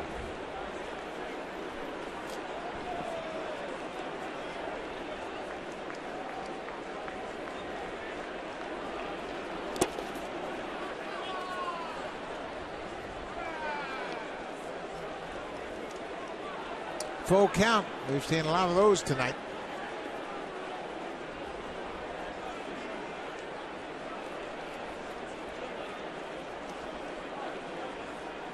We've seen altogether too many walks by Blue Jay pitchers, so Brad Lincoln needs to focus on a strike here.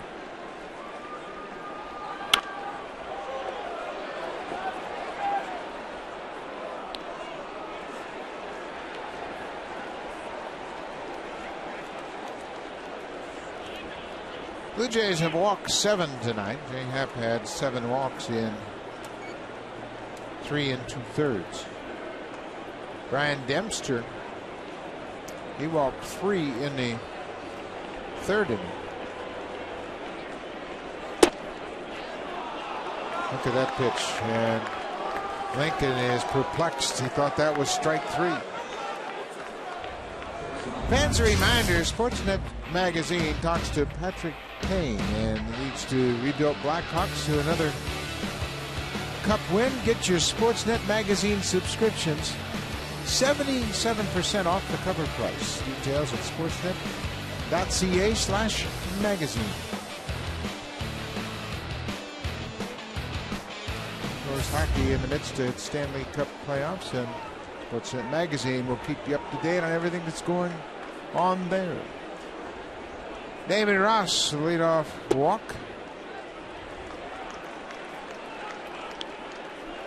Gary Darling just seems to be having a tough night behind the plate. Calling that ball a strike now, making up for the last one. And sometimes it happens. Yeah. They're human. They have bad days too. Umpires lean over my shoulder and say, man, oh man, this is a rough night. I always wondered what it would be like if I was a catcher in the conversations I'd be having with umpires. I had plenty of them on the hill, long distance. I could have a direct call instead of a long distance. No matter how bad an umpire's night was going, I always felt like you could use the positive and get more out of him. Sure you could. I always looked at it this way, Buck. The umpire that admitted he made a mistake. Love those guys. Those guys, that's the greatest thing an umpire could ever say to anybody is, I might have missed it. Yeah. Because you admit you're human. And there's not really a response for that. It's the guys that look at you and give you that look like, how dare you even question my authority? Yeah, that's a great point. Just the fact that you're questioning them would set some of them off. Drew fights it off and fouls it outside of third.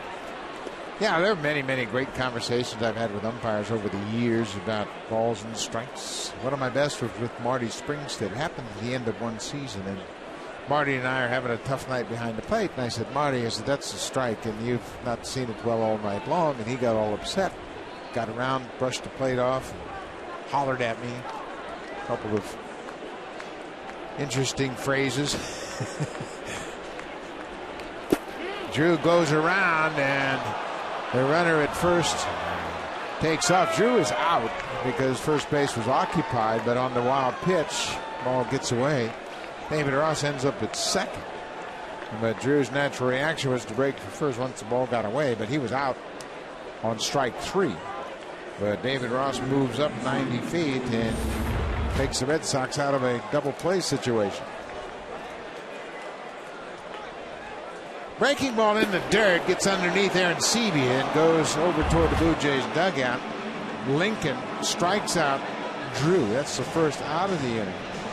So it'll be back to the top of the order. Lincoln will pass things off to Steve Delabar. Big right-hander in with a man at second, 1 out.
Steve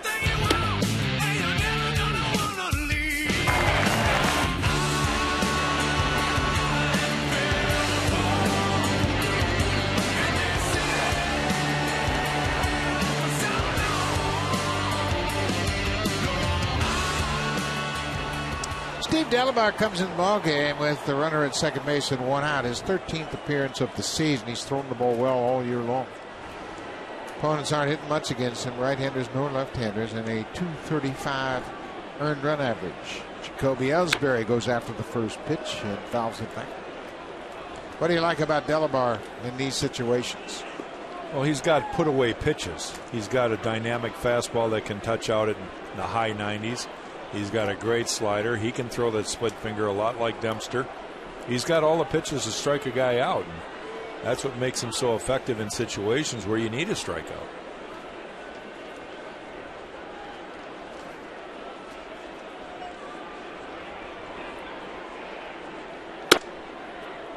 Delabar's had trouble in these situations inheriting runners. 5 of 12 he's inherited have scored. And partly because of his command. He's fallen behind hitters with stuff that he shouldn't fall behind. He doesn't have to be so fine. Ellsbury loops it down the left side. That's a base hit. Bounces up high, and that allows David Ross to come around third and score. Ellsbury got jammed and fights it off down the left field line. Dumps it in front of Melky Cabrera, and Ross read the ball very well off the bat and scores from second.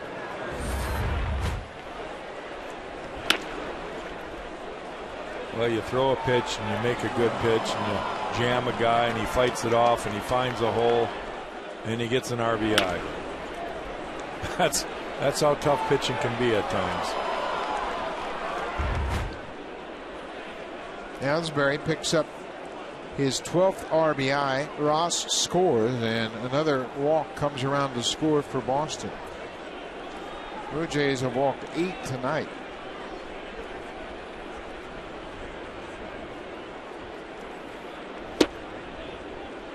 Johnny Gomes, the left fielder, he has one of those 8 walks. He's also doubled. 1 for 2 officially.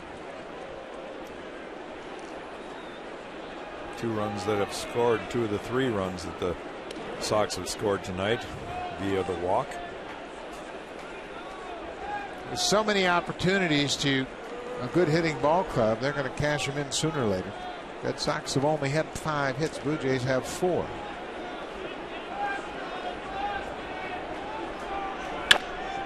Delabar drops the ball, and now he's got to go to first.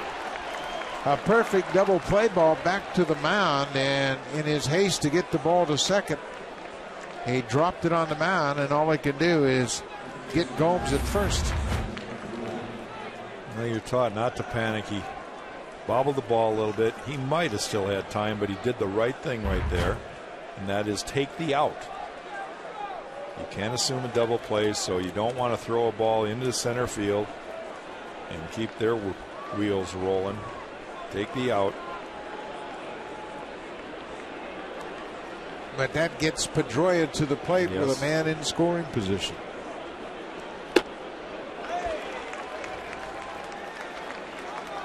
Those subtle defensive lapses have really created problems for the Blue Jays. Double plays that can't get turned. They don't go in the books as an error, but boy, they're costly, especially this part of the batting order.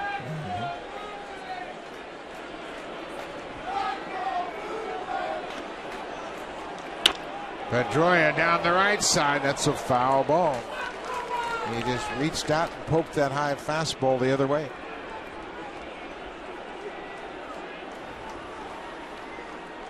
You look at the great teams over the years, teams that have won pennants, they're typically teams that can force the other team into situations like we just talked about. They create extra outs.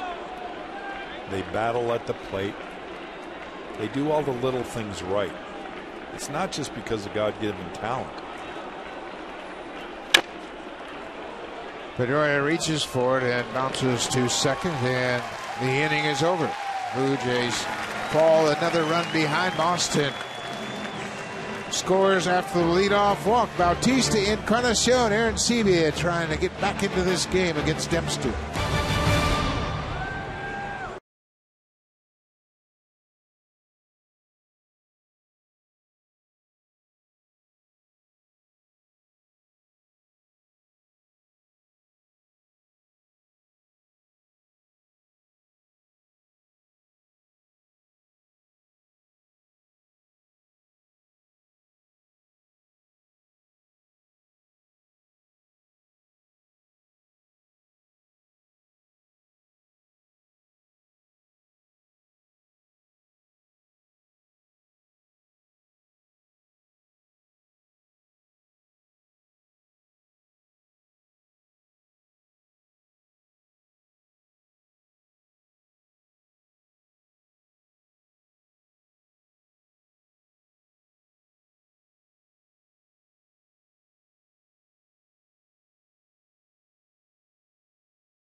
JShop.ca will get you suited up for the 2013 season.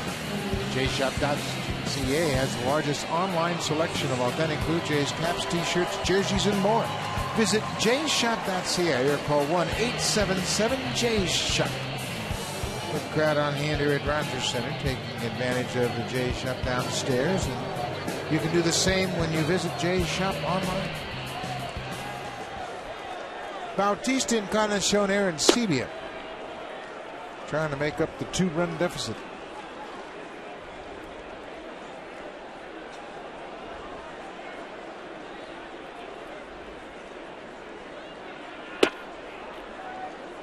I just took a little off that fastball and just to drop it down 2 or 3 miles an hour, and finds the outside corner.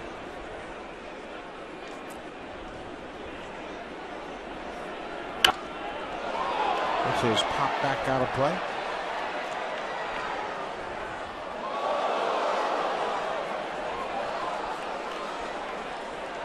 Bautista has singled and walked. He's been on base both times tonight.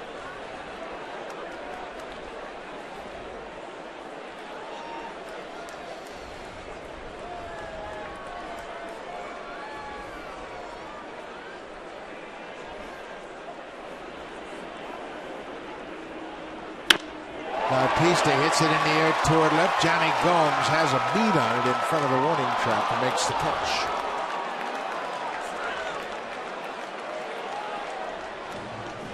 Dempster retires the first batter in the 6th. Dempster has made terrific pitches to Encarnacion tonight. Got him to hit into 2 double plays. Well, he's fed on his aggression. He's been off the plate, getting behind. Edwin just didn't have the patience to take another one. Then he throws the slider off the plate. Edwin rolls over a couple double plays. Well, and that's what good pitchers do. Make quality pitches to the power hitters.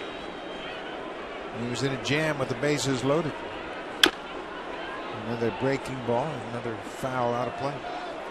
Dempster had the bases loaded and 1 out in the 3rd with Encarnacion. He fell behind 2 balls, no strikes, and then threw a terrific pitch, breaking ball in the outer part of the plate. Got the second 6-4-3 double play from Encarnacion. And that right there with 2 strikes, Edwin will swing out of the zone. Dempster realizing that. Be awful hard to hit those kind of pitches.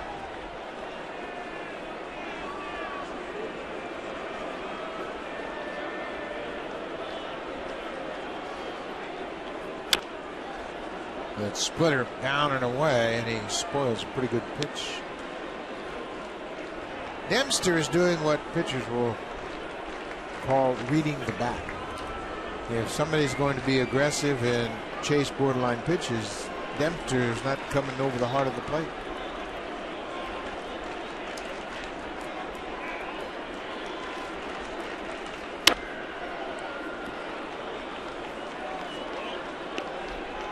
I remember a former teammate of mine, when he wasn't a teammate, Kirby Puckett, used to yell and scream at me, challenge somebody, because I'd be throwing him sliders and forkballs in the dirt.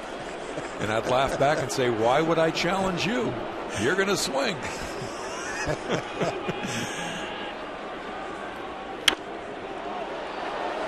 Wasn't that always a familiar refrain from very aggressive hitters that were chasing those bad pitches? Throw me a fastball. What are you, chicken? No, I'm smart. Show me you can hit something else. Yeah, Kirby's just one of those kind of players, though. He could hit everything from the shoe tops to his neck.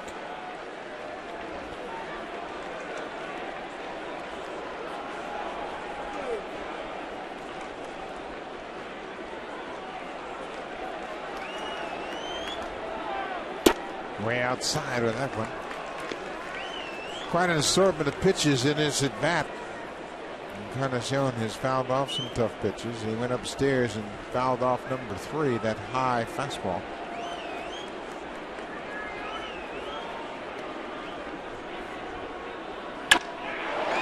Drilled into center. That's going to hang up for Ellsbury. Encarnacion hit it hard, but right to the center fielder. This copyrighted telecast is presented by authority of Rogers Blue Jays Baseball Partnership and may not be reproduced or retransmitted in any form. And the accounts and descriptions of this game may not be disseminated without the express written consent of Rogers Blue Jays Baseball Partnership. A beautiful night here at Rogers Center. 22 degrees at the start of this game, and it's the first open-air baseball we've enjoyed here this season. Aaron Sebia takes a strike. You see the pitch count there at 95 for Ryan Dempster. There is some activity now as he throws another good slip finger there. You got Tazawa, the right-hander, and Andrew Miller, the left-hander, getting loose, and they're probably getting ready for next inning.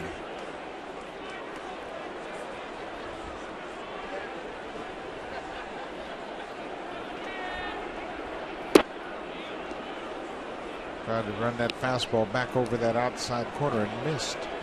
Dempster has now thrown 98 pitches, and he's exited just about 100 pitches every start. His low is 93, his high is 107. 107 came 2 starts ago against the Royals at Fenway. Yeah, earlier I said something to the fact that he's pitched in 7 innings. I meant he's struck out 7 guys in every game. Well, there's a good splitter, breaks down and in, and he racks up another strikeout. Just 4 strikeouts for Dempster tonight. We will go to the 7th. Boston with a 3-1 lead.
have audio. Follow games pitch by pitch and enjoy in-game video highlights. The app is available on the iPhone, iPad, iPod Touch, Android, and BlackBerry Z10. Season-long subscription packages are available for $19.99. Visit BlueJays.com for more details. At Bat 13 is the official app of Major League Baseball. Mike Napoli, 1 for 3 so far tonight.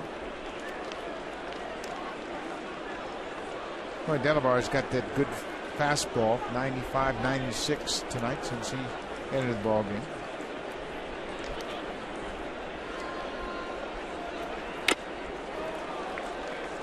Napoli knows it. Delabar knows it. He's coming inside, and Napoli's just trying to play catch-up. Well, you could see Napoli's expression on the first pitch. He paints the fastball away at 95, and he's going, oh, no.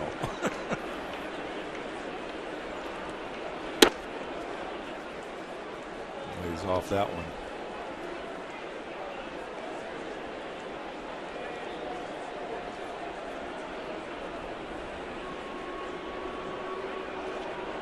Coming right back inside, 1-2. Good fastball. Delabar, 96 at the knees, and Napoli strikes out for a second time. Well, you got Napoli thinking up and in, up and in, up and in, and then you freeze him with that one down. And that's what can happen when you mess with a hitter's head. It's a game of cat and mouse. It's a chess game. Daniel Navas had another good night at the plate. He's doubled, walked, and struck out.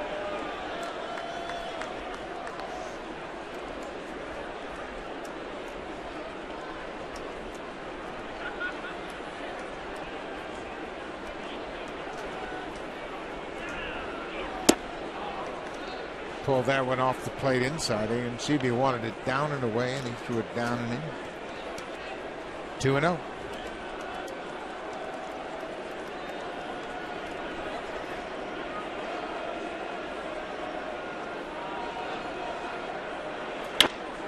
Nava pops it up. Kawasaki back into shallow left. Backpedaling, calls for it, and makes the catch. 2 down.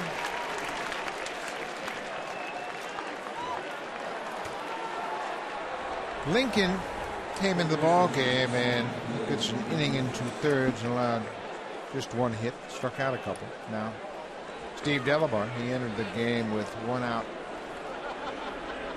and a man aboard. He gave up an RBI bloop single to Jacoby Ellsbury.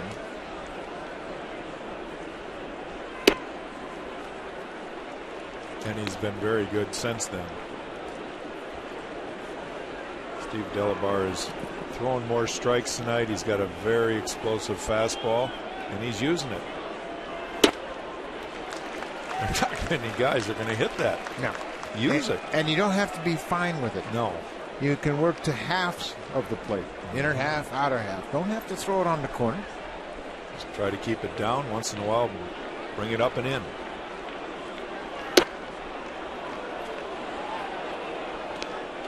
Blue Jays haven't gotten many of those called in their favor.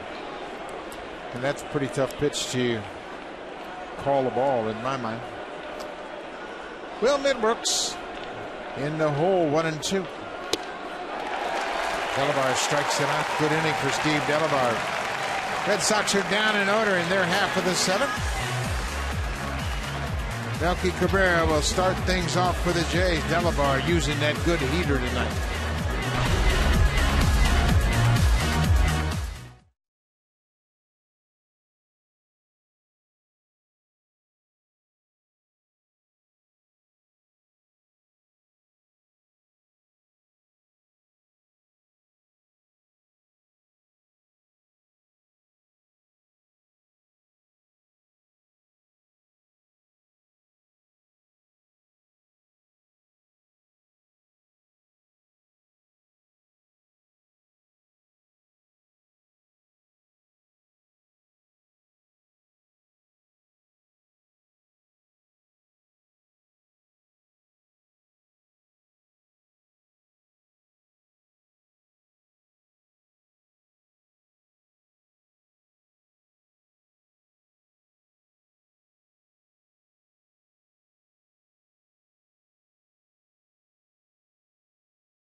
Bottom of the 7th tonight, and this is the rubber match of this 3-game series. Brett Lawrie got things started for the Blue Jays in the bottom of the 1st. He homered to center off Ryan Dempster, and Dempster pitched out of a big jam, getting Edwin Encarnacion. Jack, a veteran pitcher, making a quality pitch in a tough situation. Understand the importance of a certain at-bat and making pitches, feeding off the aggression of a hitter, and that's been the story of this ball game. The Jays have still got 3 chances, 9 more outs to try to make a comeback here, but it's all uphill. Steve Delabar's done a good job. Brad Lincoln came in and pitched out of a bases-loaded situation in the 4th. Red Sox go to their bullpen. Big Andrew Miller in relief of Ryan Dempster.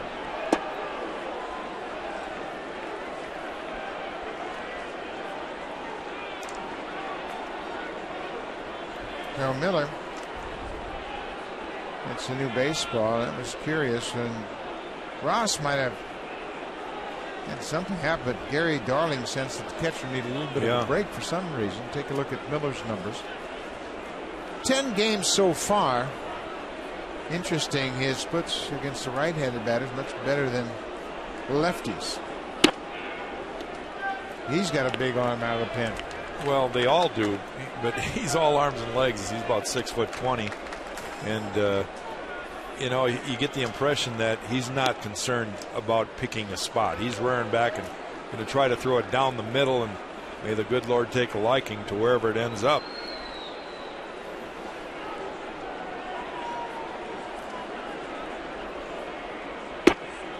It's that hard breaking ball, and you can see he has a tough delivery. And he comes 3/4.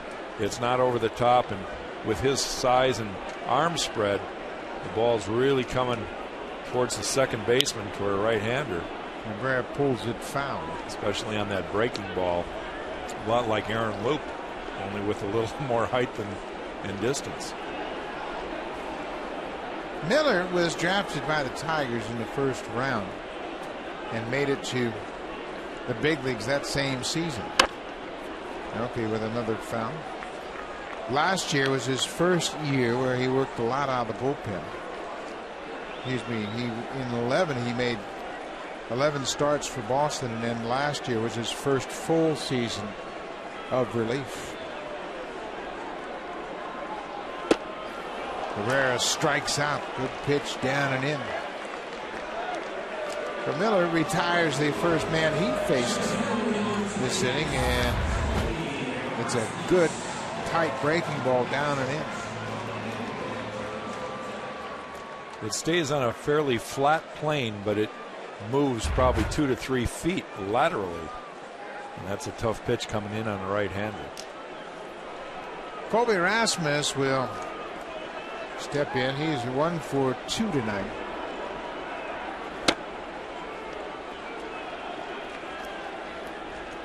We mentioned the numbers for lefty batters. They've got 273 against Miller, which is kind of unusual given that crossfire delivery. That just tells me that he hasn't been able to command the outer portion of the plate. And lefties who will have a tendency to bail out can get to that ball he leaves on the inside.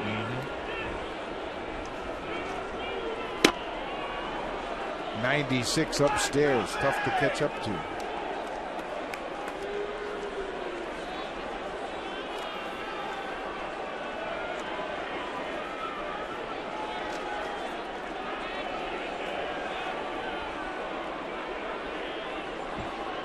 Oh!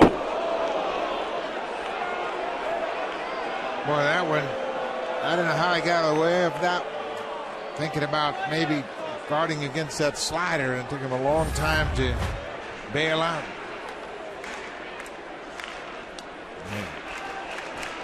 I thought it hit him. I think we heard the sound of the ball hitting Ross's glove, but it certainly looked like it could have hit him. 2 balls, 2 strikes, 1 out. We are in the bottom of the 7th. Blue Jays trail by 2.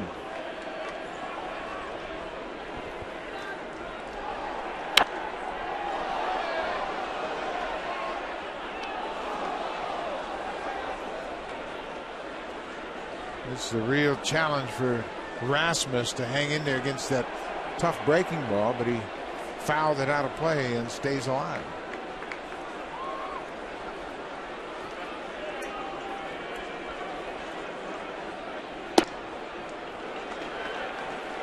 Having a good at bat here. And I don't know how he's doing it, because that one up and in would have sent me bailing. Yeah, that's tough to dig back in the box and hang in there against Miller in that breaking ball. Full count.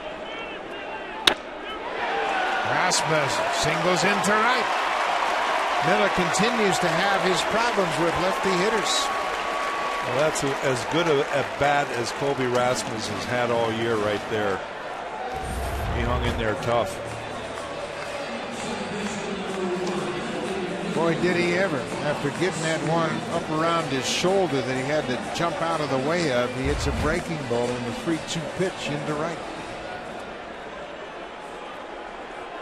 2 for 3 for Rasmus so far tonight. Bonifacio will turn around and bat from the right side against Miller.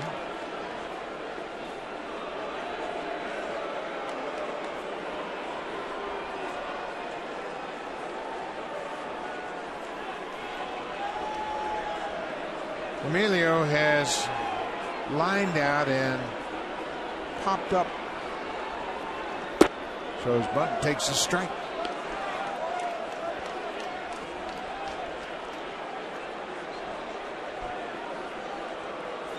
Boston has their infield playing at double play depth. Shorten up a little towards the bag at second.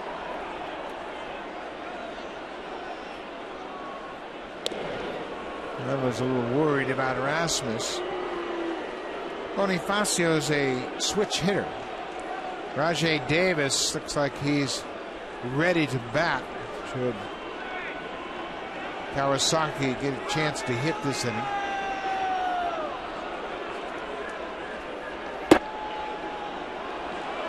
And that's where the managers are going to play a little cat and mouse game. John Farrell's got Anichi Kazawa pit up and ready. So if John Gibbons decides to put Rajay in, John Farrell probably counter that with Kazawa. Well, you almost have to make the move of pinch hitting for Kawasaki instead of letting Miller pitch to him.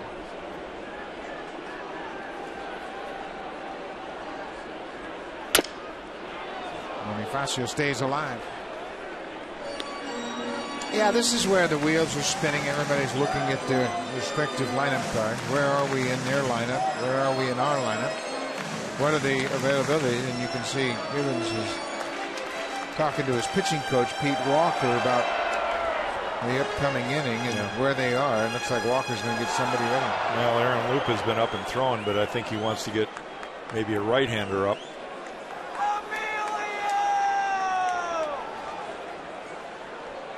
0-2, Rasmus at first. Way outside off the glove of the catcher. Rasmus moves to second. It's a wild pitch charge to Miller. So now you would expect that Kawasaki will get to the plate this inning. Down and away. It went off of Ross's glove. He wanted it upstairs, but you can see where he threw it. That's a tough one, man. Try to get an idea of a 96-mile-an-hour fastball away and then get down and away. Catcher calls for it up, and they're already kind of in the half squat, standing up. It's awful difficult when a guy throws that hard. They can back down and block a ball in the dirt. Bonifacio hits it to short. Drew across the diamond in time. 2 outs. Well, Kawasaki is making his way to the plate. Kawasaki has reached, he walked in the 3rd inning. So he is going to bat against Miller.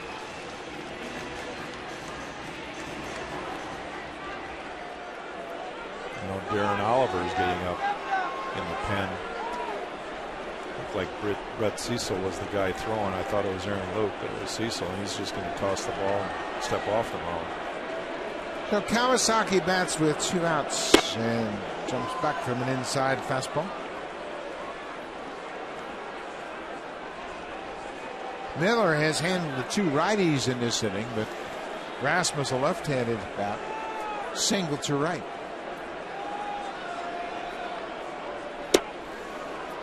Kawasaki's going to make him throw strikes, that's for sure. Well, he'll take 2 strikes. He'll go that far. Guy shows that he's having trouble with his command. Munenori is smart enough to look at it. He's a battler.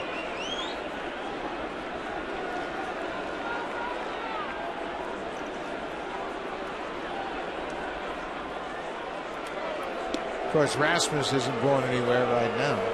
Yeah, we're trailing by 2.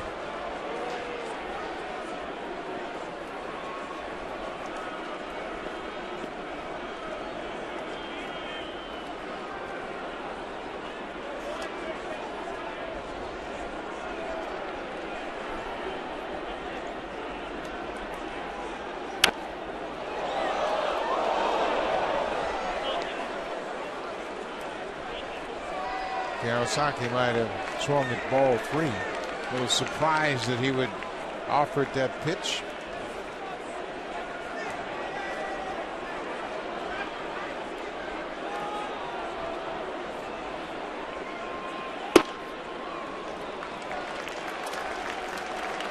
Another 96, but outside. He's got the arm. Came up as a starter.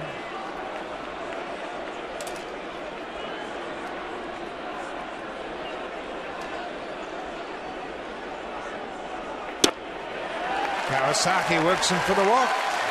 Exactly what he was hoping for. Now that'll bring Brett Lawrie to the plate. He homered off Ryan Dempster to start the game for the Blue Jays.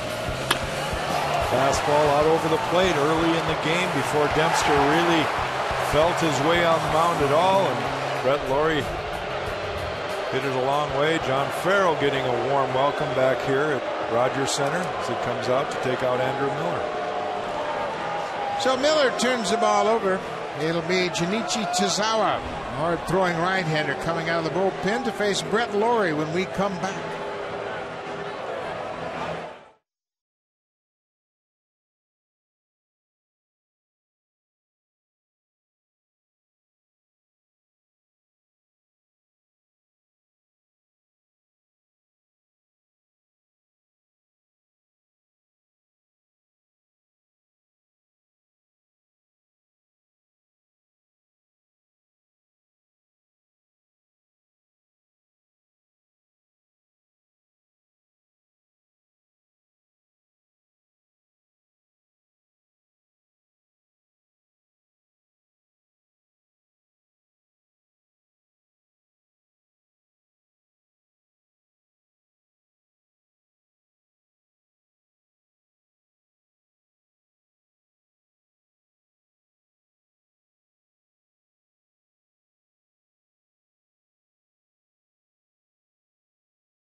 The right-hander Junichi Tazawa making his 14th appearance of the season, and he's been a very consistent reliever for the Red Sox. He had allowed 1 run or less in 52 consecutive Major League games prior to Tuesday, and that's when Edwin Encarnacion hit a 2-run home run off of Tazawa in the 7th inning, his second 2-run homer of the night.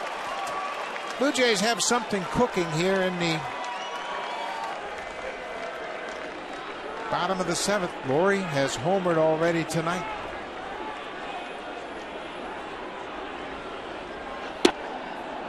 outside.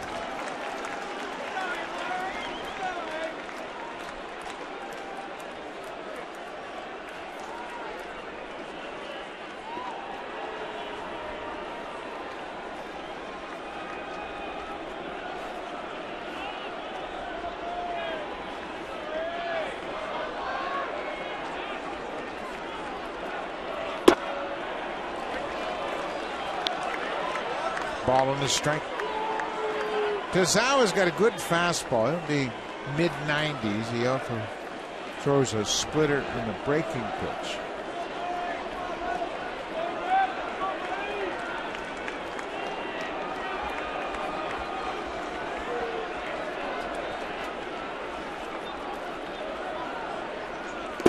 There's a breaking ball. Bounced in the dirt.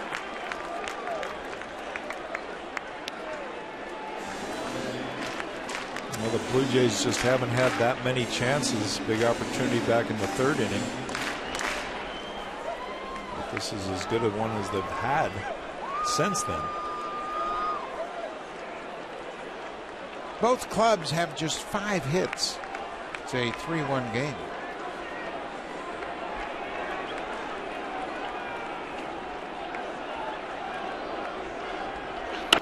All right. It's jammed on an inside pitch. 95 on the fastball from Tazawa. Clay Buchholz, John Lester, they were the starters in the first 2 games. Buchholz picks up his 6th win last night, pitching 7 innings of 2-hit ball, 3 walks and 8 strikeouts.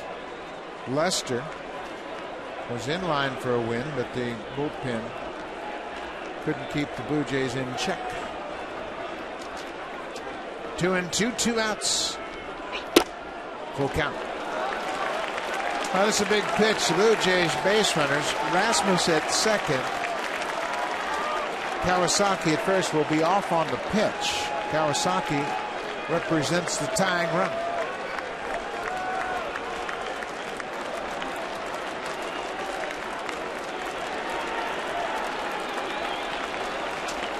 There go the runners. Ball is bounced in the dirt, and the bases are loaded for Lind. The Red Sox have just one left-hander in their bullpen, Andrew Miller, and he's out of the game. So Lind will step in the batter's box with 2 outs and the bases loaded. And we talked about how Adam Lind has been one of the Blue Jay hitters that has seen the ball well. He's gone deep into a lot of counts, and now an opportunity to hit his first home run this year. That'd be perfect timing. Timing would be great. Flied out, walked in, struck out. That's what Lind's done so far. First pitch fastball for a strike. Lind has 3 career grand slams and a .333 batting average with the bases loaded. Blue Jays will take anything. A flare to left will do it. Yeah, Dustin Pedroia hit off the plate, or a Colby Ellsbury flare to left.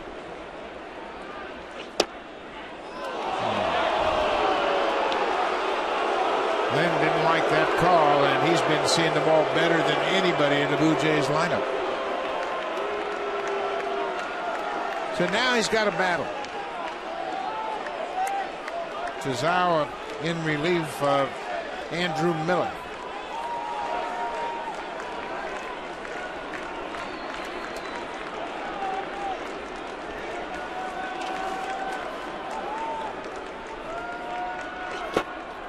Pass to Ross, but stays close enough to home. That ball bounced away from David Ross, but nobody could advance. Got just enough of his shin guard and went towards third base, and Colby Rasmus, if that ball gets behind him, Rasmus would score easily. Well, he lucked out. That ball hit his right shin guard, yes, and it just did. Bounced up the third base line. Anywhere but where it ended up, the Blue Jays are going to have a run. 1-2.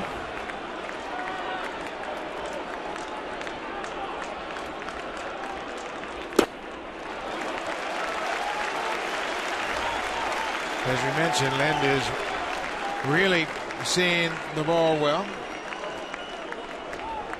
2 outs. Rasmus single with 1 out. He's at third.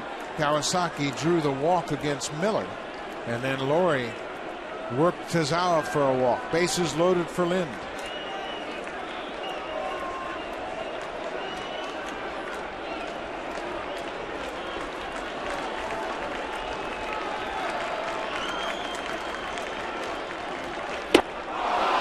He strikes him out. 95-mile-an-hour fastball, and Lind strikes out. Tazawa leaves the bases loaded. He protects that 2-run lead to fastball. Upstairs, and Lind strikes out. We'll go to the 8th. Boston up by 2.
There's a lot of controversy about whether or not he was adding a foreign substance to the baseball.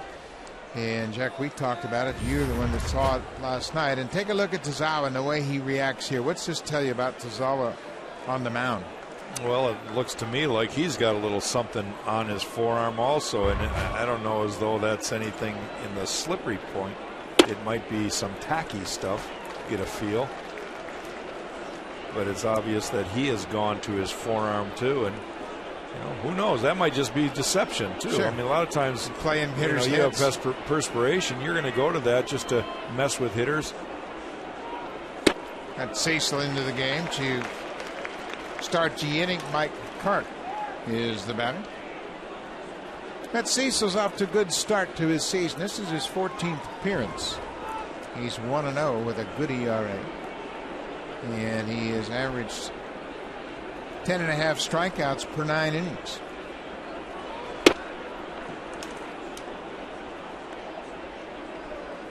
You talk about Tazawa and the possibility of deception. We saw the master of deception, Gaylord Perry.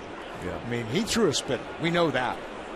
Yeah, but he also would touch every part of his body on every pitch, even if he wasn't throwing it. Good pitch right there. Cecil strikes out the first batter he faces in this 8th inning. Good tight breaking ball. Let's see him get on top with his wrist. The ball breaks down, across the plate, 2 planes. There's been so much talk about Buchholz last night, and now we got into Tazawa. This has been part of the game since the game was invented. Yep. And it doesn't make any difference what you and I think. No. It makes a difference down on the field. I mean, you've been in a situation, and you played against that Oakland A's team that had so many of their starters that threw spitters.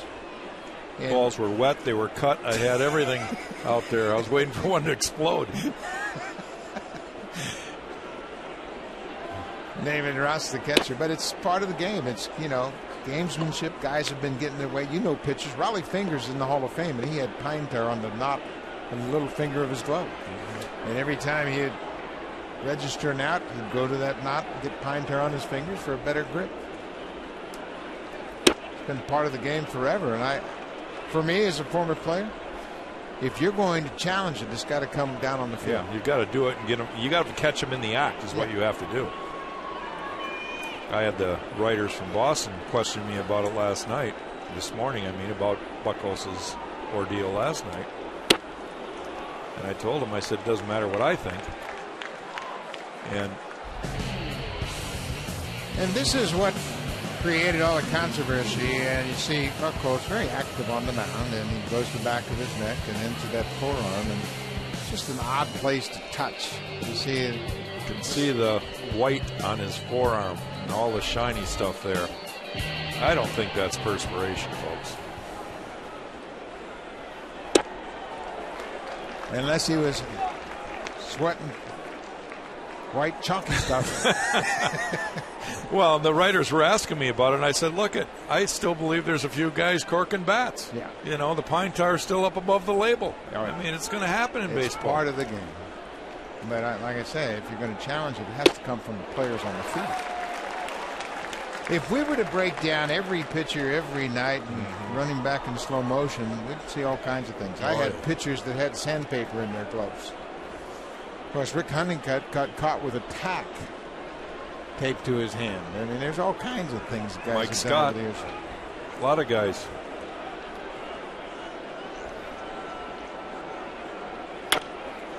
Stephen Drew fouls it in the seats.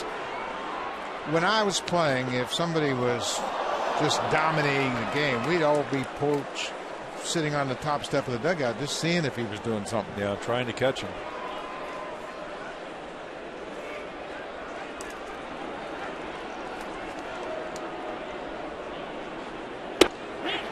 Good breaking ball. Stephen Drew is caught looking, and Cecil has his second strikeout of the inning. Curveball has been vastly improved for Cecil this year. Again, Buck, that's because of his velocity. His velocity's up, his arm speed is up, and he's able to get his hand on top of the ball when he throws that breaking ball. It's got a great downward plane. 2 outs.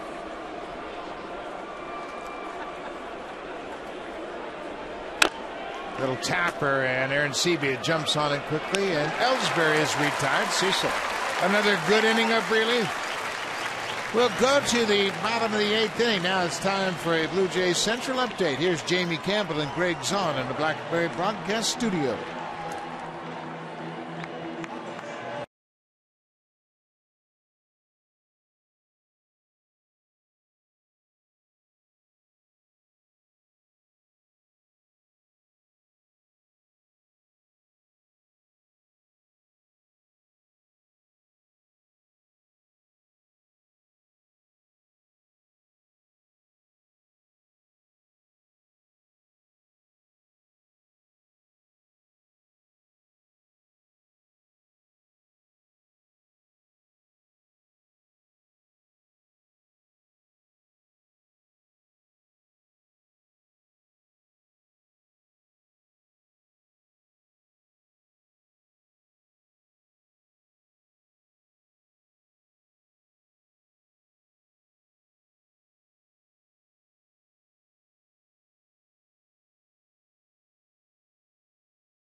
York.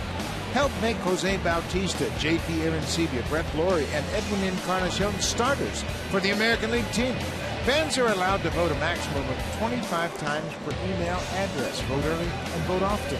Vote at BlueJays.com. Send your Blue Jays to the All-Star game. New pitcher for the Red Sox is the very effective Koji Uehara. And he has done a terrific job, and man, does he have great control. 12 strikeouts to walk so far this year. Yeah, for starting pitchers, if that number is 3-1, you're happy. Uehara signed originally with the Baltimore Orioles. It's a little splitter and gets ahead of Bautista. It'll be Bautista, Encarnacion, and Arancibia.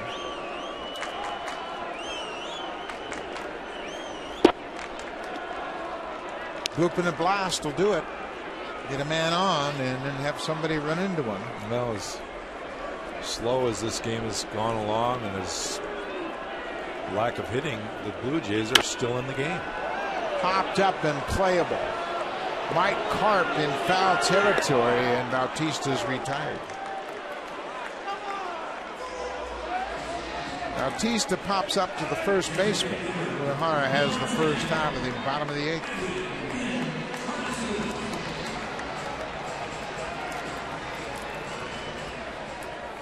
Edwin Encarnacion hit the ball hard his last time up and lined out to center.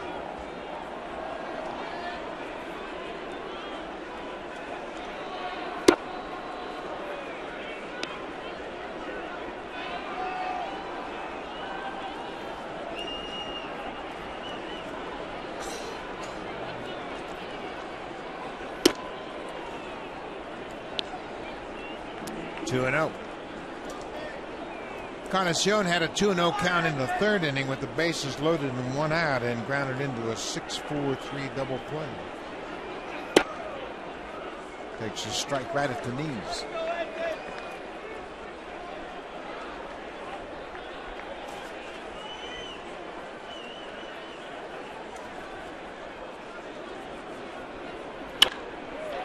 Base hit past Middlebrooks into left field. Encarnacion gets aboard. Not exactly a bloop, but now you need a blast. Well, another ball crushed. He just hit it on a downward plane is all. But Edwin got a little bit better pitch to hit right there. Middlebrooks has no chance. The ball's by him as he's diving. Now, Arancibia certainly has the power to tie it up with one swing of the bat.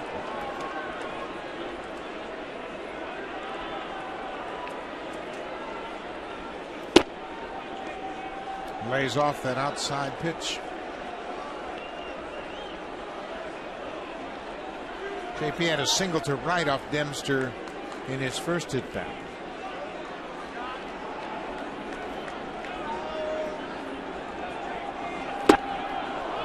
Home run cut.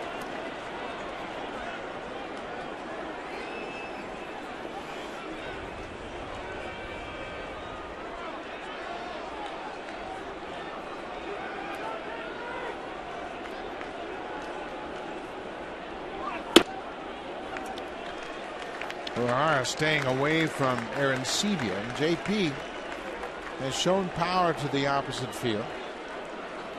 He just has to have a good at bat here. Doesn't have to think about a home run, just put a good stroke on it. Pretty good pitch to hit right there that he swung underneath just a little bit.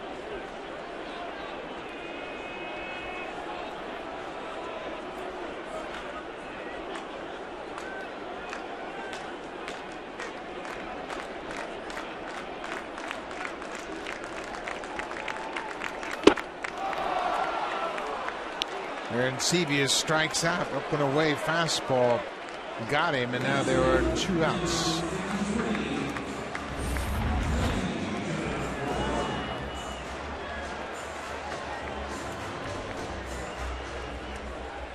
Uehara was a starter for the Yomiuri Giants for most of his career. Then he went into the bullpen, and he's done a little bit of both since coming to the big leagues, but it's really found his niche in the pen. He throws a lot of strikes.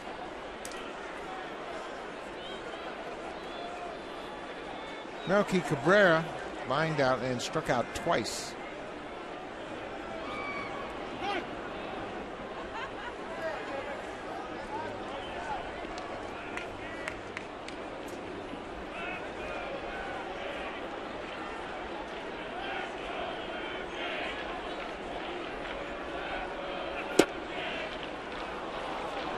O'Hara continues to pitch ahead. That makes that splitter and the slider that much more effective. And Melky just looks a little lost at the plate. The last couple of games he's been swinging at balls up, taking those balls down.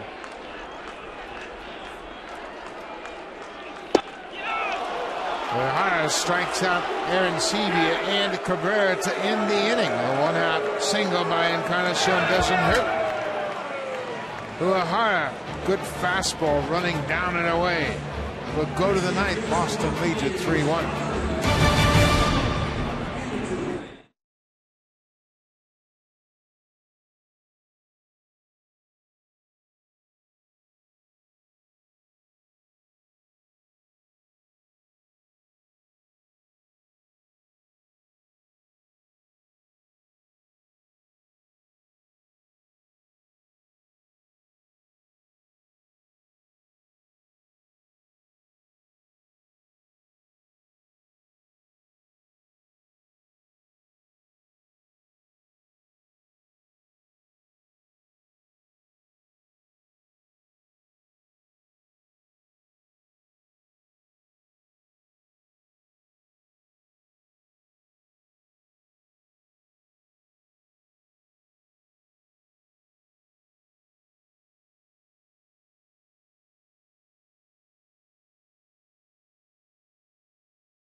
On Sportsnet, live on your smartphone.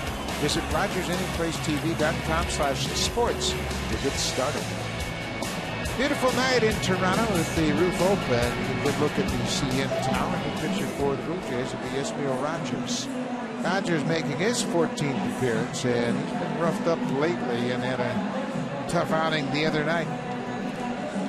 Rogers came into the ballgame in the 7th and gave up a single, walked the batter, and then gave up the 3-run home run to Mike Napoli. Now he's trying to get things turned around, trying to keep it a 2-run deficit here in the 9th inning. He'll work to Johnny Gomes. See Rogers with that tradition of writing a tribute to his deceased father before he starts the inning. Does that every time he pitches.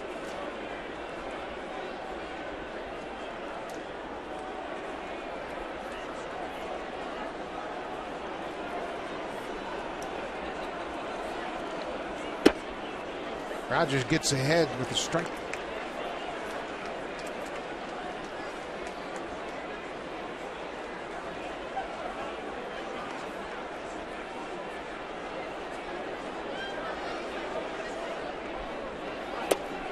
Big wild swing by Gomes. Right there, he was just guessing strike. Yeah, he was. As patient as all the Red Sox hitters have been, that's probably the one swing tonight that is not typical of them. Little tapper out in front of home. Rogers has to make a tough throw and pulls Lind off the bag. Rogers had to go into foul territory, and Gibbons is going to come out and talk to the umpire, Gary Darling, about whether or not Gomes ran outside that running limit. And Gary Darling is the crew chief. And we'll get to see it right here, whether he did or not. He is inside the line. He's inside the line the whole way, and Darling's going to check with the first base umpire, Paul Emmel. The runner has to run in that lane, and Rogers threw around the base runner, and now see what they're going to discuss here. And Emmel said no, he was fine, but you can see he was clearly outside the box. Yeah, I don't know why they have a rule if they're not going to enforce it. That's as simple. Just throw the rule away. He was never inside the box. No, never. And it's a flawed rule, to be sure. You can see Johnny Gomes clearly inside that base box, and then the throw pulls Lind off the bag, and Rogers had to try to throw around the base runner, and Gomes is on.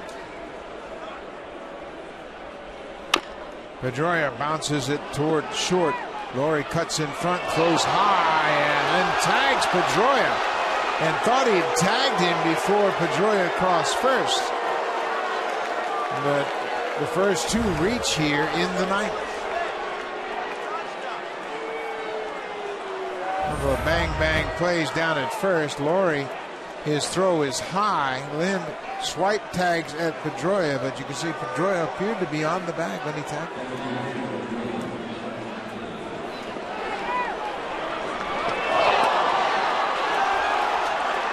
Laurie will be charged with the air. Lind up in the air, and then when he comes down with the tag, well, you can see slow motion. He might have beat him by about 3 inches, and that's it. But we had the benefit of really slowing things down. So a couple of tough calls go against the Blue Jays here in the ninth.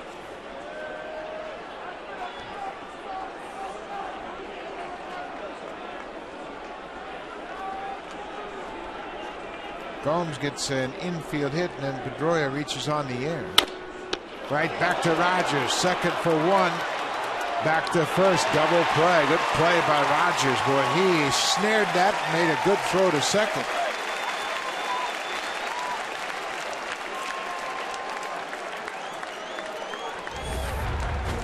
Hot shot right back to the mound, and look at Rogers' reaction. The throw is a little bit low, and Bonifacio had the double clutch, but still has the arm to throw out Napoli.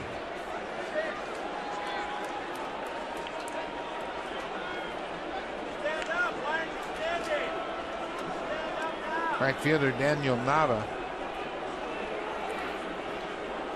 Huge out for the Blue Jays to save this inning. Johnny Gomes at third. Pitch caught the inside corner, and again, Blue Jays don't get the call.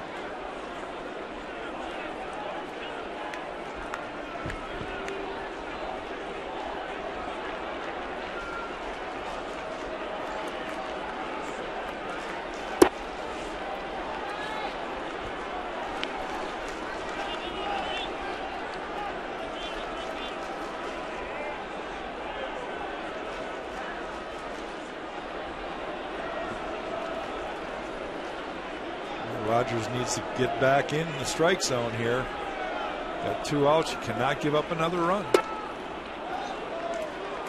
Yeah, this huge run down at third base. Gomes reached on the infield single. He's at third now after the double play. If I'm Esmo Rogers right here, I'm going to be very, very careful about this 3-0 pitch.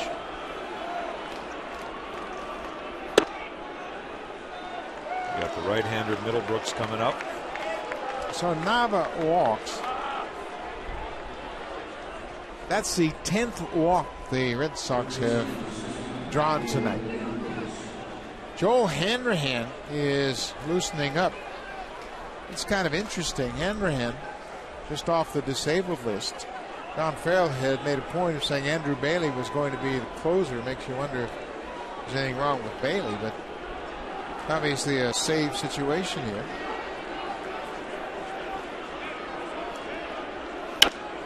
Middlebrooks goes after the first pitch. This ball is playable in foul ground. Long run for Lind. Oh, he made a heck of a catch. That was a tough play for Lind. He gets Rogers out of the ninth, and a tough jam Lind with great concentration makes the out. Rasmus, Bonifacio, Kawasaki, bottom of the ninth.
Honda CR-V, an IIHS top safety pick. Honda is the official vehicle of the Toronto Blue Jays. And here you're going to see Brett Laurie's first at bat, a home run off starter Ryan Dempster. Right now you're going to have to wait and see if the Blue Jays can get Brett Laurie back up. We've got the bottom of the order, Rasmus, Bonifacio, and Kawasaki coming up to face the closer. For Boston, it's Joel Hanrahan. Brett Laurie's first home run against a Canadian pitcher.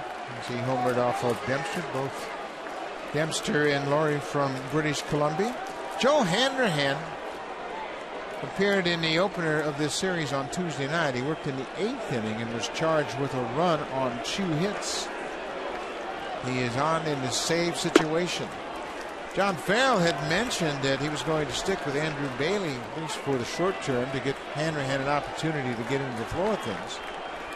That lasted a day. Hanrahan was thrown in the first night here, get him some work right after he came off the DL.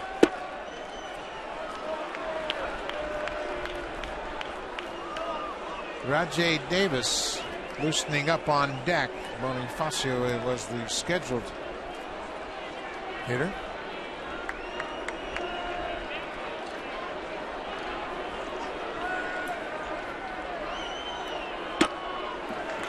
Bobby Rasmus had a good night at the plate. He's 2 for 3, and the hit he got last time up in the 7th off of Andrew Miller was a tough one. It really was. And right now it looks like Hanrahan is having a little trouble with his command again. Fouled into the seats. Hanrahan is not one of those guys to be fine trying to paint the black. He is rearing back, like you say, Buck. He's hitting one half of the plate or the other, running it up there at 95, 96, can touch 99. Hanrahan, 6 years in the National League with the Nationals and the Pirates. Rasmus stays alive. He was 36 for 40 in saves a year ago with Pittsburgh.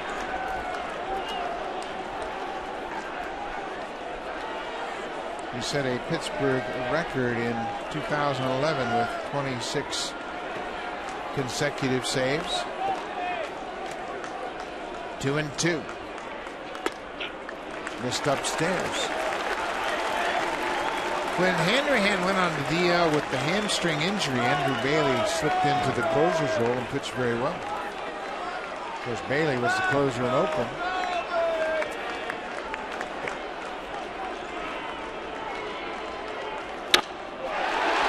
Three hits for Kobe Rasmus. He starts off the bottom of the ninth.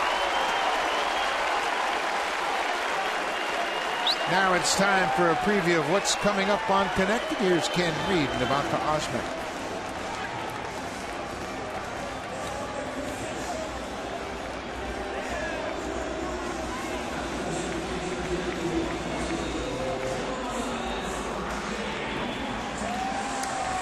So Colby Rasmus has had a good night at the plate. He's 3 for 4, and now Rajay Davis will come off the bench and bat for Emilio Bonifacio.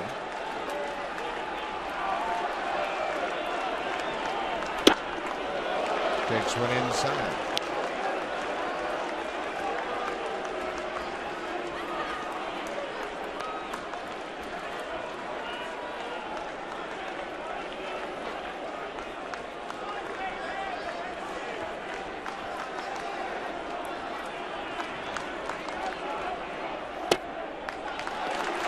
Another good take.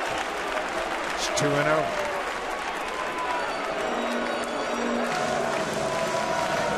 And David Ross, the veteran catcher, goes out to the mound to have a little chat with his big right hander. Rally Caps are out at Rogers Center. Blue Jays need 2 to tie.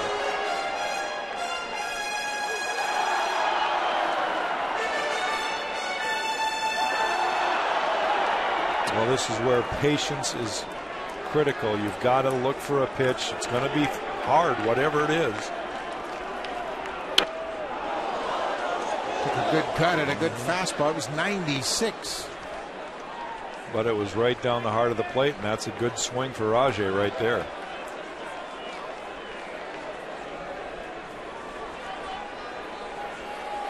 You know, Hanrahan has got to throw strikes. You don't want to put 2 guys on, have the go-ahead run at the plate.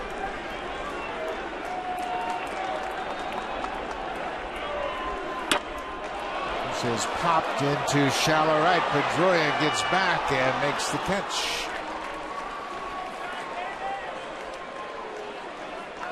One down in the 9th. Munenori Kawasaki has walked twice tonight.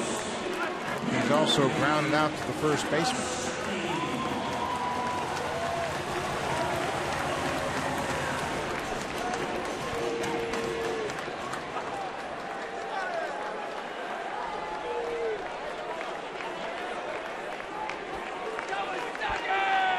The Blue Jays have out hit the Red Sox 7-6, but they've walked 10 Red Sox batters tonight.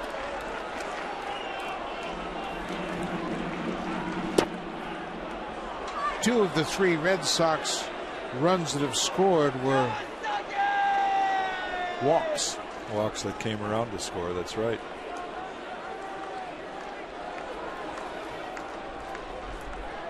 Oh, 0-1 to Kawasaki.